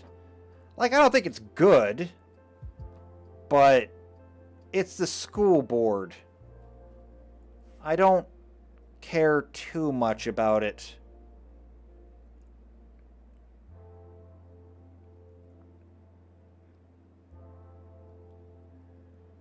Let's see. 2015, Jerry Brown signed a bill automatically registers all citizen resident holders a... Ah, right. This is what I heard about. A driver's license as a registered voter in all California ballots, including federal elections. Opponents expressed concern that this could offer suffrage rights to non-citizens, and since January 2015, decreed the right of a driver's license to non-citizens. However, as the Sacramento Bee pointed out, people will need to attest their citizens before being able to register. Yeah, but that means that they can just simply ignore that. So, yeah, I'm right. It says, while voting as a non-citizen in a federal election carries legal penalties, California Assembly bill removes the legal ramifications from the state of California for individuals that accurately represents themselves and the DFC incorrectly registers themselves to vote. In other words, they pass the buck. They pass the buck, and they keep passing the buck every time, so that while it may say on paper, again, this goes back to the direct message I did on law. It doesn't matter what it says on paper. It doesn't matter what law it is. You can go ahead and put down a law that says it is illegal to wear the color purple. But if nobody's going to enforce it, then your law doesn't exist. It exists only in your mind.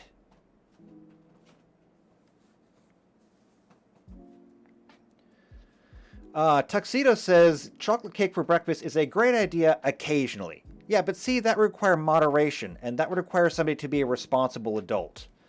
We don't have very many responsible adults. JP says, I mean, you have to test for a license, do background for a gun. You should at least have to be a citizen to vote. This topic gets me too fired up. Yeah, me too. And trust me, I could go off for a long time on it. Tuck says it's one of those issues that the majority of every demographic agrees with, but it's still pushed because it benefits the party. Yeah, and I agree. I agree wholeheartedly. Which is why I say that there are evil people who are in charge. It's evil people in the government. Why? Because all they want is power and they're willing to do anything to get it. Lie, cheat, steal, murder. It's why you have all these places that have extremely high crime, extremely high, violence and everything else. They keep doing it though. Why? Because it benefits them. Bliss says you have to be a citizen at least. You have no horse in the race till then. Well, that's not true. You have many horses in the race. If you are illegally in the country and you have the potential to get some kind of benefits so long as you vote, yeah, break the law. Go ahead and do it. I mean, let's face it, if you're already there illegally, you're already a criminal. And if you just have to break one more law, then why not? Again, we go back to what I was saying earlier about symptom, problem symptom, root cause. So we're talking about people who are voting when they shouldn't be voting, but it's like, if these people weren't here at all, then this problem wouldn't exist. So the only reason we're even talking about the problem is because we have people in power who are benefiting from this, who don't want to fix the problem, because they're benefiting from it.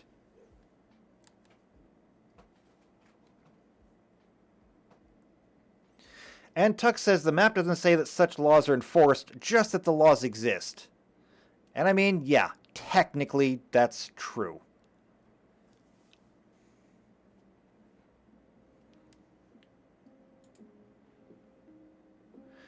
But I can't find anything that says that people in Canada are allowed to vote in U.S. elections. But I have heard that other countries should be allowed. Actually, hold on. I bet let's see.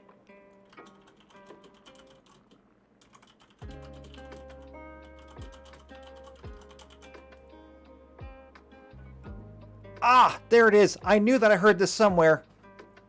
I knew that I heard it somewhere.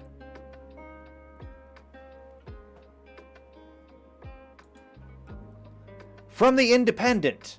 From, when was this written? 22nd of March, 2019. America should allow other countries to vote in the 2020 election. That's what I'm talking about. So this person says, this is a country which calls itself the leader of the free world and has huge global influence in terms of foreign policy and economics. Now that Trump won't acknowledge basic things like climate change, it's time other countries had a say.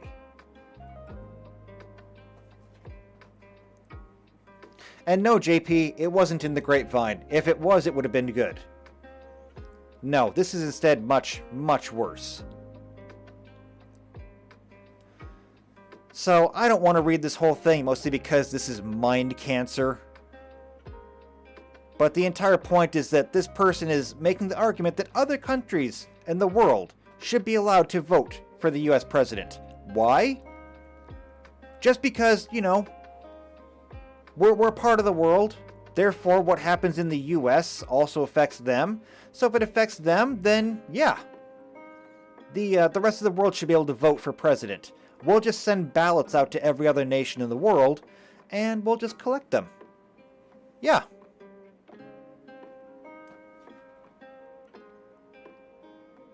Yeah, I'm not reading this. And as far as I'm concerned, this person should be guilty of treason. Well, maybe not treason. That's aiding and abetting enemies. But at least sedition. I would call it sedition, easily. But yeah, that's what I'm talking about there. They have already made the argument. And, this is one thing that I have noticed a whole lot. It's like, people keep talking about the idea that, we need voter ID. We need voter ID. The entire reason why these people make these arguments is the same reason why the Daily Wire put that contract in front of Steven Crowder. This is ridiculous, and I would bet this person even recognizes that this is kind of ridiculous. I don't know, but I would probably assume that this person probably doesn't necessarily believe this, but all they gotta do is put it out there and say, you know what, maybe it should happen. Tux says, when the helicopter pilot states that flying into a tree is a good idea, you don't need to debate or compare qualifications. You can disregard what they have to say. Yeah, but you know what the problem is with your argument? It's still the pilot. They're still holding the stick. So you can disregard what the pilot has to say all you want. You're still going into that tree. That's the problem here. The helicopter is already on its way. The pilot is saying, no, trust me, dude, this is a good thing. And you're saying, yeah, I don't have to listen to you because this is a bad idea. But you're still going straight into a pine. The fact is, we could disregard what this person has said about allowing other countries to vote in US elections. We could disregard what they have to say, but the fact is, they still said it. It's still done.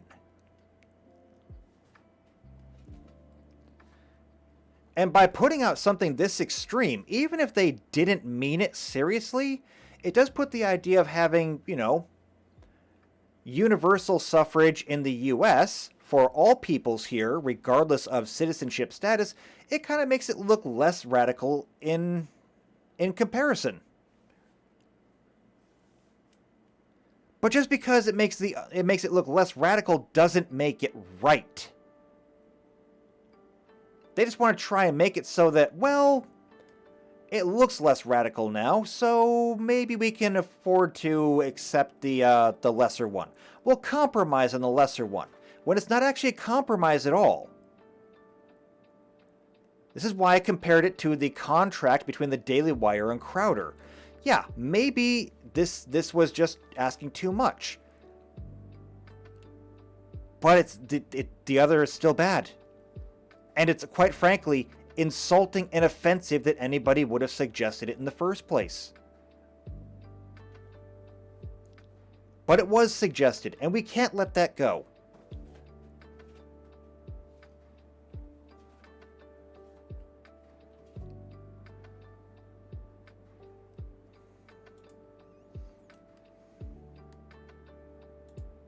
So it's already out there. I mean, they're trying everything they can. They're trying everything they can to tear it all apart. And as I've been telling everybody recently, because I heard it recently and I've been sharing it with everyone I can because I think it's worth recognizing, they couldn't screw it up this much on accident. I heard it. I thought it was brilliant. I've been telling everyone the same thing. They could not screw it up this much on accident. You cannot look at somebody who says, maybe other countries should be allowed to vote in the presidential election and say, well, maybe they're just mistaken. Maybe they just misunderstood something. It's like, no. I did an entire video. It's listed there on the bottom. I did an entire video on giving people the benefit of the doubt. And the entire substance of that video was, I think it's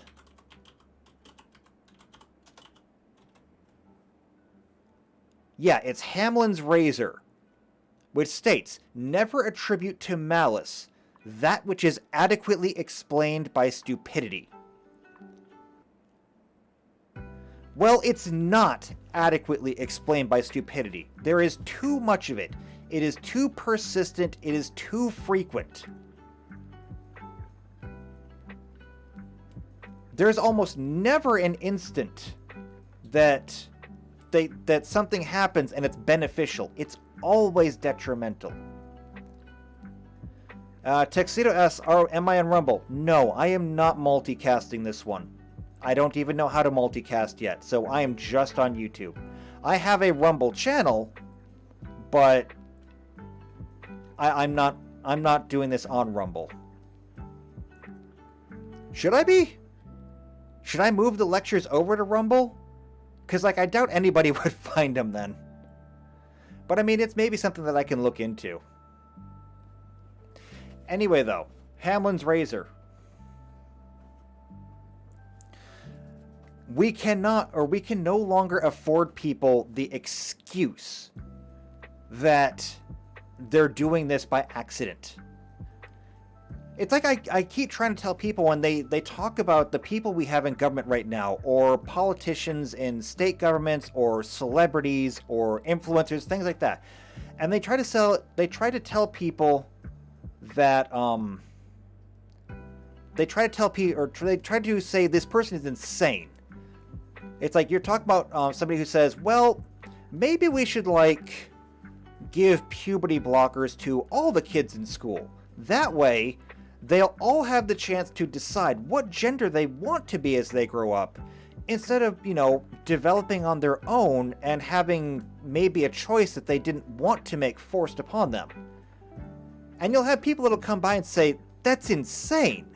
This person is insane for saying that. And I want to stress, it's not insane.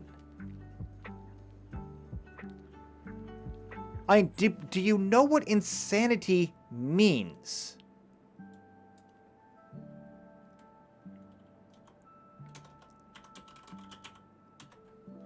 Insanity, by definition, this is from the Oxford Language Dictionary.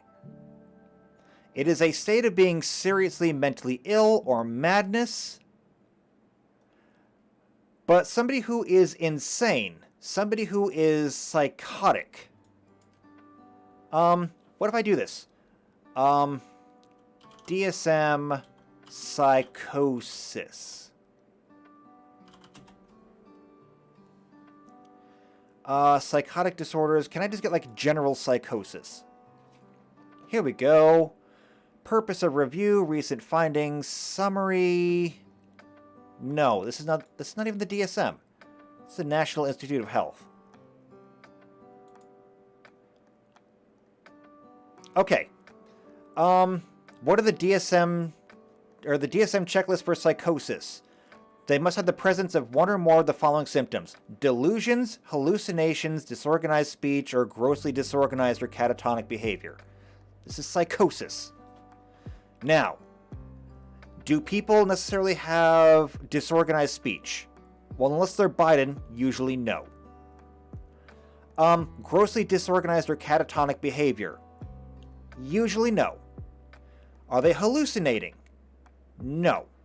However, that first one, delusions, I would argue yes. See, calling somebody insane, calling them, well, I would say yes to an extent. Calling them insane, calling them psychotic, basically implies that they have some kind of break with reality. And that would imply that they're suffering from some kind of delusion that what they're doing is good. And I would almost agree. I would almost agree with the idea that these people are suffering from delusions when they say that we can take a child as young as 6 months and assign them whether they are male or female, or just, raise them as a they be. Not a boy or a girl, it's a they be. It'll decide what it wants to be when it grows up. I would call this delusional under ideal circumstances. Here's the problem, though. If you were to go up to these people and show them information, if you were to give them data, if you were to discuss with them, argue with them, tell them why what they're doing is wrong, they will still continue to tell you that you're the problem. and they will double down on what they're doing.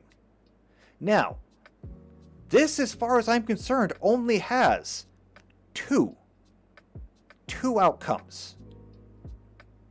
Number one, they actually believe this. In which case, if they are actually insane, if they are having an actual psychotic break with reality, the treatment for this is you take away their kids. You take away their kids, you remove the person suffering the psychosis from the environment. You put them under a hold, whether that be 24, 48, 72 hours. You get them therapy, evaluation, treatment if needed. But basically, you don't give them an option this one. You are forcing this person to go through treatment because a person having a psychotic break with reality is by definition a danger to themselves and possibly others. So if we want to go ahead with the argument that these people are insane, fine, commit them all. Or, okay, I said there's two. Or, they're not insane. They are not having a psychotic break. If they're not having a psychotic break, then every single thing they're doing is intentional. And if they're doing it intentional, then they must be operating on either logic or belief. Now, if they're operating on logic, you can present them with some kind of argument, with some kind of data, to convince them that maybe they're doing the wrong thing. And if they're smart enough about it, if they are a logical person, maybe they can even argue back with you. You could have a discussion. You could have a debate. And I think that in the end, they would have to resign. Unless, of course, it is simply belief. And I have discussed this previously. I discussed this in my video about the progressive religion we're up against. I discussed it even further in the last video on the black pill. If this is all centered on belief, then there's no argument that you can possibly give them that's going to change their mind. At which point I would say that they are an outright evil person. Which means that there is no benefit of the doubt to be made here. They're doing it on purpose. They're doing it on purpose, they're doing it willfully, and even if they're not doing it willfully, evilly, then at best, we can assume that they are willfully ignorant. They're doing what they believe, they're not interested in listening to your arguments, they're not interested in being convinced otherwise, they're going to keep doing it. Whether or not it's good or evil or helpful or harmful, they're going to do it regardless of what anyone says. And I would argue that that is straddling the line between the banality of evil or just straight up evil itself. But either way, the end result is the same.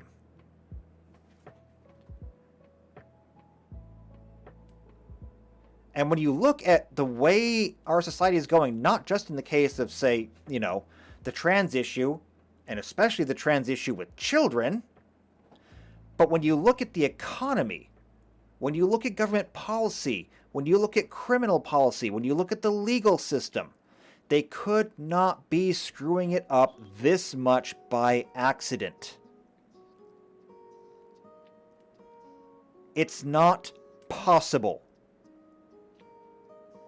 Which means, when we look at it and we apply Hamlin's razor and we say, attribute not to malice that which can be adequately explained by stupidity, we cannot adequately attribute it to stupidity, which means we must go back to that first part and say it is intentionally malicious. It is being done on purpose. To what end? I don't know.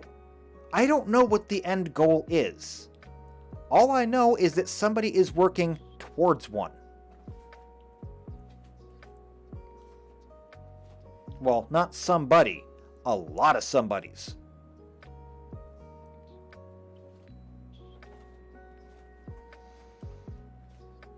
Tux says, move? No. Multicast? If possible. I haven't learned how to do it yet. I need to figure it out. But this video might actually get more traction on Rumble. It might. It might get more traction on Rumble. That's assuming that I can get anybody on Rumble to actually find it. But maybe I'll work on that for next week. Maybe I'll see if I can get multicasting working. It'll have to, whatever solution is, it'll have to be a software solution, because I definitely cannot afford to buy equipment. I can't buy something like a TriCaster. I can't even afford to buy what do they call the board with all the buttons? I forget.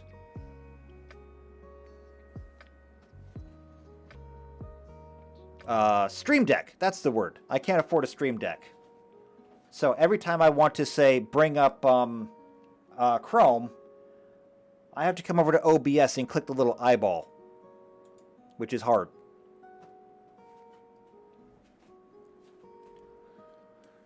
And JP says that my bandwidth is poor.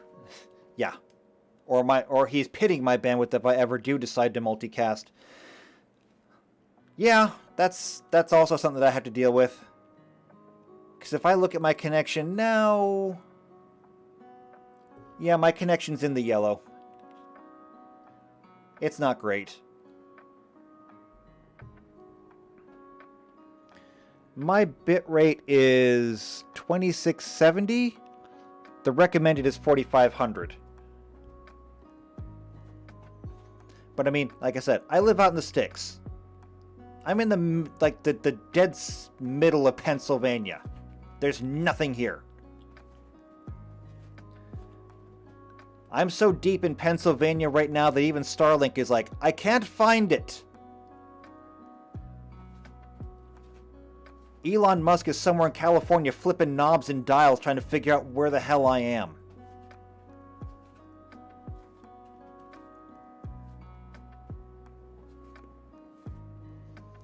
Tux says, I wonder if I could get you to send one stream to me, then I forward it to your channel. I'd have to learn how to accept the stream. It could be a fun experiment. I have no idea what you're even talking about.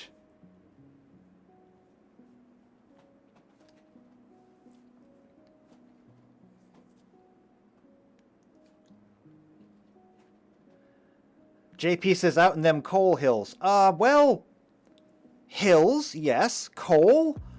I think they're pretty empty by this point, but I could be wrong. But yes, I'm in coal country. I actually have a piece of coal.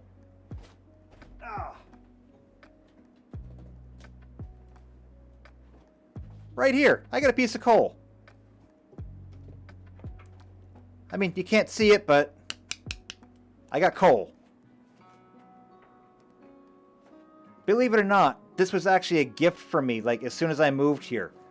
Because I grew up in Michigan, and I moved across the country a few times, but when I landed here, they told me this is coal country. I'm like, coal? Like, I've never seen coal before. I grew up in Michigan, where our greatest resource was natural gas, and I lived in Texas for a while, and everything in Texas is electric. So I come here and it's like, I've never seen coal. And so they just pull a piece of coal out of their pockets like, here. And it's like actual honest to God coal. I need to find a way to like drill a hole in it and then put on a stick and see if it turns into a torch. I feel like it won't, but I feel like it's worth trying anyway.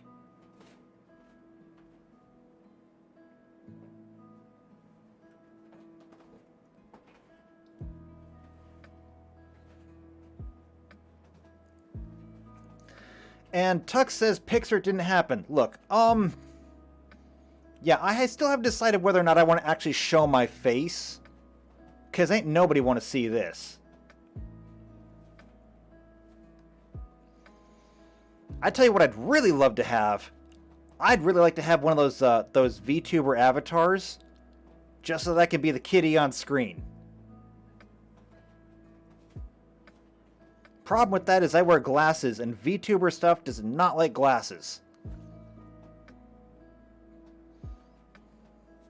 JP says the greatest resource from Michigan is Motown.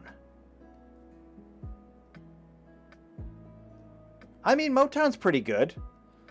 Tux says the coal, so it's like, yeah, but if I turn on like a webcam, you'll see me too. And that would definitely be a violation of YouTube's terms and services.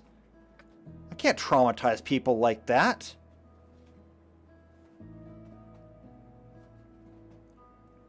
JP says, yes, try the avatar. Again, biggest problem for me is glasses. It does not like it when you wear glasses. Also, I would have to get somebody to build me an avatar. And that costs money.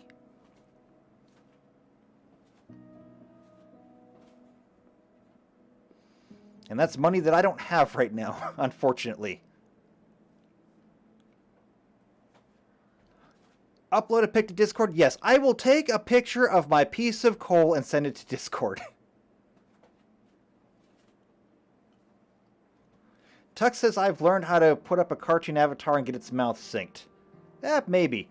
I've actually been kind of toying with the idea of just getting some stills made. So that I could put them into some videos. I like what Aiden Paladin does.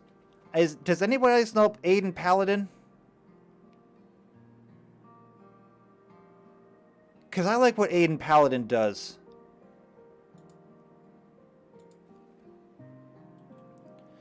Let's see.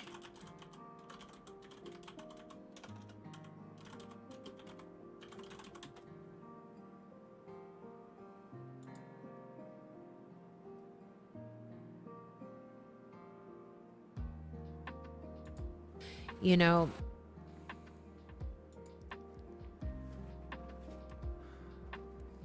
see, Tux has seen a couple of her vids.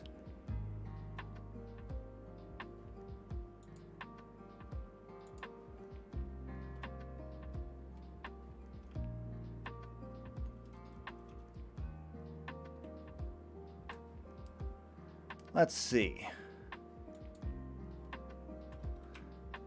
If I can just find a still shot here. Because Aiden Paladin does use a lot of stock video.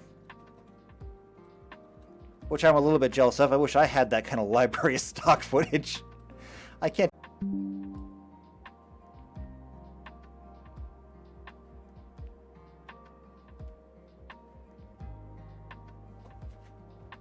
Oh, and OBS dropped off for a minute. It's okay. Tux says, is it a single image that lights up? The answer to that is no. What Aiden Paladin does is she has a whole bunch of still images that she will just switch between.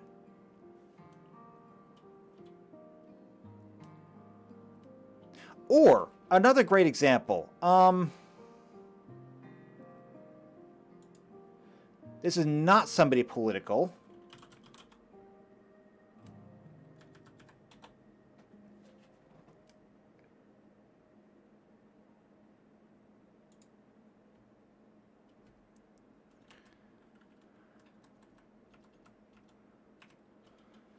Okay.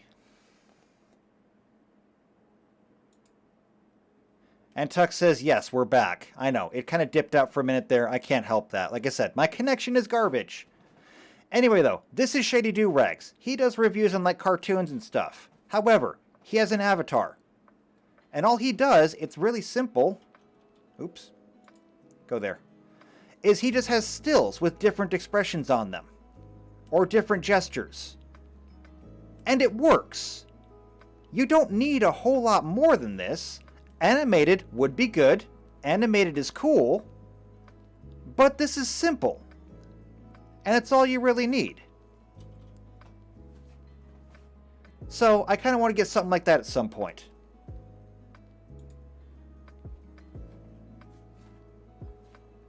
You know, future plans for the channel. What would I do with it? I don't know. How am I going to integrate it? I'm not sure. An animated avatar would be better for me. True, but I'll work with what I can get my hands on.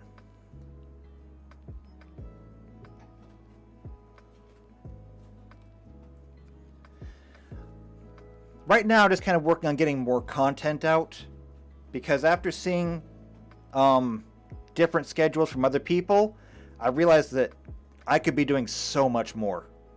So my next thing is to just start doing more content, and that's going to include doing better lectures, like I'm gonna have to start doing lectures where I do like actual research and structural outlines and everything, so I can come into this prepared. And there's no excuse for it. Like, today is kind of a unique day where I didn't have a plan. So I figured we'd just do this thing, kind of something more chill, let you ask questions, let you make comments, reference a few of my other previous live streams that I've done, a few other previous direct messages. But I can't do this a whole lot. So next week I will have to have a different subject. At this point, the subject for next week is either going to be on words or on the Overton window. Both of them are very important right now, because we need to discuss the Overton window and what it is for people who don't know, and how it describes society, how it guides society. Because the Overton window is the metric for what is acceptable. And the window of what's acceptable has shifted over time to great degrees and has actually split in two now. And most people don't seem to grasp that. They say, well, this doesn't make sense. I mean, how can this work? Because, well, we have two different groups now, two different tribal groups, and they each have their own window. And I don't know why people can't grasp that, but that's what these lectures are for. So that I can put out something to explain it, and then when somebody says, hey, this doesn't make any sense, you can say, here, go watch this. And then you can put them in a chair, Clockwork Orange style. Just, strap their arms down, pry their eyes open, and leave them for 2 hours as they listen to me explain to them exactly everything they need to know. By the way, that may qualify as false imprisonment or kidnapping, so if you go ahead and do that, I wasn't responsible for it, and I was never here. I'm just saying. The other thing that needs to be discussed is I need to do an entire series on an entire lecture on words. Because a lot of people don't seem to grasp this idea that, words can have multiple meanings. And sometimes words can just be outright lies. Trust me, the idea of politicians will come up a lot in that discussion. But it's also one that I need to do research into and have it very well structured if I'm going to make it make any kind of sense at all. So that'll be a lot of work. Either way, I've got a week to get it done. And a week to see if I can get multicasting on Rumble.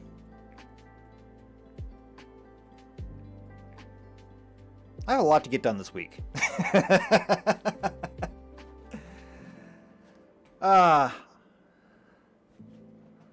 Tuck says, I'll force them to watch you right after the Pipkin Pippa videos.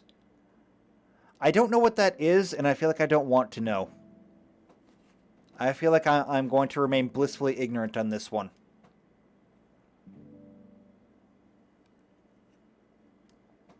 But alright, I think we've been at this for long enough. I think that 2 hours and 20 minutes is probably enough time for everybody to listen to me. So I think we'll go ahead and take a break here. It was a good conversation though. We covered a lot of good topics. We covered some current events. We covered some previous topics we've already talked about. It's supposed to be kind of an AMA thing, but didn't really have any questions. But that's okay. That just means that we can save the AMA thing for another time.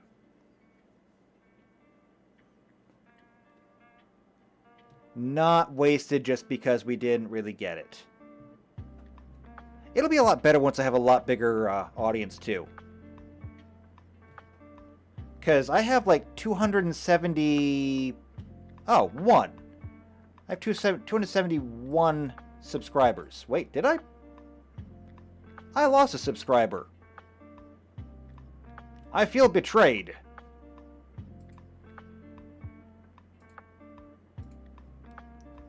Oh wait, did I unsubscribe from myself? I probably unsubscribed from myself. I wouldn't watch me either. How much can I lift? I don't know. I've never actually bench pressed everything. All I can say is I have been able to lift everything I've needed to lift. Generally speaking, I think that I can lift about 100, 110, 120 pounds, somewhere in that area. I don't know if I can get it very far, but I can get it off the ground at least. I'm not a gym person. However, I did have somebody describe me once as having that old farm boy strength. Whatever that means. And the fact is that when somebody described me like that, what we were doing is we were digging up fence posts. And what happened was, I was actually working retail then. I was just coming home from my shift. And so they're digging up the old fence posts so they can put in new fence posts. So of course, you know, they have to dig out the ground and the posts are concreted in place. So you have to grab the thing, pull it out of the ground, and then of course you got to get the concrete off of it. And so they managed to pull it out of the ground. So now they got this wooden, like, 4x4 post with a slab of concrete on the end of it. And they're trying to get the concrete off. They're beating on it with a sledgehammer, and I'm just like, what are you guys doing? Because they're like chipping little pieces of concrete off, and I'm just like, okay, hold on. Give me the damn hammer. So I take the sledgehammer. It's only like a 5-pound sledge, maybe 6 on the high end. It's not exactly a heavy sledgehammer. But I'm just like, okay, hold on. Back up. Give me some room here. So I take it. I let the hammer hang. I give the hammer a swing forward. I let it swing backwards. I bring the hammer over my head, grab it with both hands, and bring the hammer down on the concrete. And the concrete on the post just explodes. So, I mean, it comes off in like 3 big chunks. And then, of course, there's little pebbles that fly everywhere, but the concrete just comes off the post. And I'm just like, why was that so hard? And they're just like, look at this guy. He's got that old farm boy strength. He doesn't look like it, but he's got it. And I'm like, okay, whatever. I just hit the concrete with a hammer. So, if you need like an answer to how strong am I... that, apparently. I mean, other than that, I can carry a thing of shingles up a ladder. I can carry a couple of bags of dog food on my shoulders. I don't do gym stuff. I just do stuff.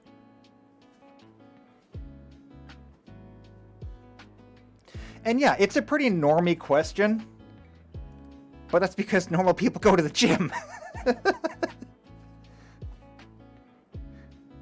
I've never gone to the gym in my life.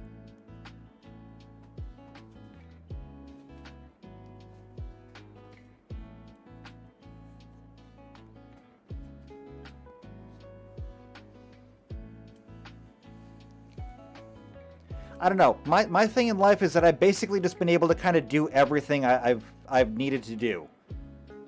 It's kind of been my blessing. I've always been one of those people that could like do whatever they set out to do, for better or worse. Which, you know, is both a blessing and a curse, because on the one hand, it means that you can go out and like almost everything I put my mind to work at, I can achieve. But on the other side of that, It means that everybody expects you to do things for them. Because they're just like, no, you can totally handle this. Yeah, go ahead. Can you fix this computer? It's like, it looks like somebody has poured hot chocolate all over the motherboard. No, I can't fix this. It's like, why? You fix everything else. Just because I can fix something else doesn't mean I can fix this. This is beyond fixing.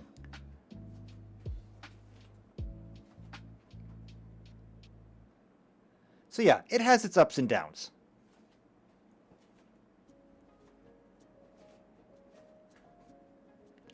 Also, in terms of the missing subscriber, JP says let's get a search party going. If you can go find them and drag them back, yeah, I'll let you do whatever you want with them. They're yours. Tuck says I could fix it with a new motherboard. That's my solution too. Go buy another one.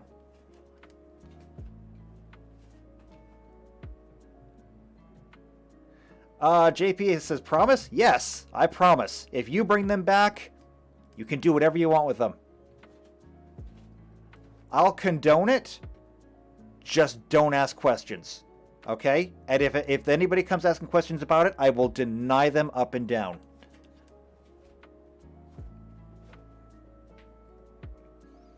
However, I do live in coal country, so I can offer you some very nice mine shafts.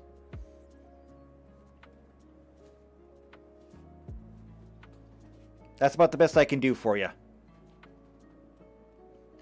Alright, so, we're coming up to the 2.5 hour mark. I think I'm going to go ahead and cut it off here. This has been fun, but I got other stuff I got to get done. Not mowing the lawn because, you know, rain. Unless I can get it done before the rain. Probably not. But either way, I got to look into it. So, I got to get some other stuff done. I'm going to cut it here. It's been great having you here. If you have not subscribed already, which I think everybody here is already subscribed, hit the button. If you are subscribed, hit the bell. If you hit the bell, good job. There's nothing else after that. If you know somebody else who also might enjoy this, there's not a whole lot of a lecture here, but we did cover a lot of topics. But if you know somebody else might enjoy this, share the video with them. And Tuck says my CNN level expert question was ignored. Good play. I know. I watch CNN. I learned from the best. Yes. Otherwise, leave a like on the stream, or if this is afterwards, leave a like on the video. Leave a comment down below, especially if you have any questions for me, or if you have topics that you'd like to see discussed. I mean, most of the topics that I do are things that I already know, but I don't mind learning new things if you want a more ground-level explanation on them. Mostly, if you have a question that you would like explained in better detail, that's a topic for a video. So if you're confused about something, and I can possibly answer it, those are the comments to leave. And it doesn't even have to be sociopolitical either. If you have physics questions that you want answered, I can do those too. Biology questions, I can do those too. Most sciences I'm at least a little bit knowledgeable of. And if I'm not, I know somebody who is. Like if you ask me paleontology questions, it's not going to be my stream. But I know somebody to ask. So, leave a like on the stream or video afterwards. Leave comments down below, and I will see you next Saturday for whatever I end up doing then. Other than that, take care.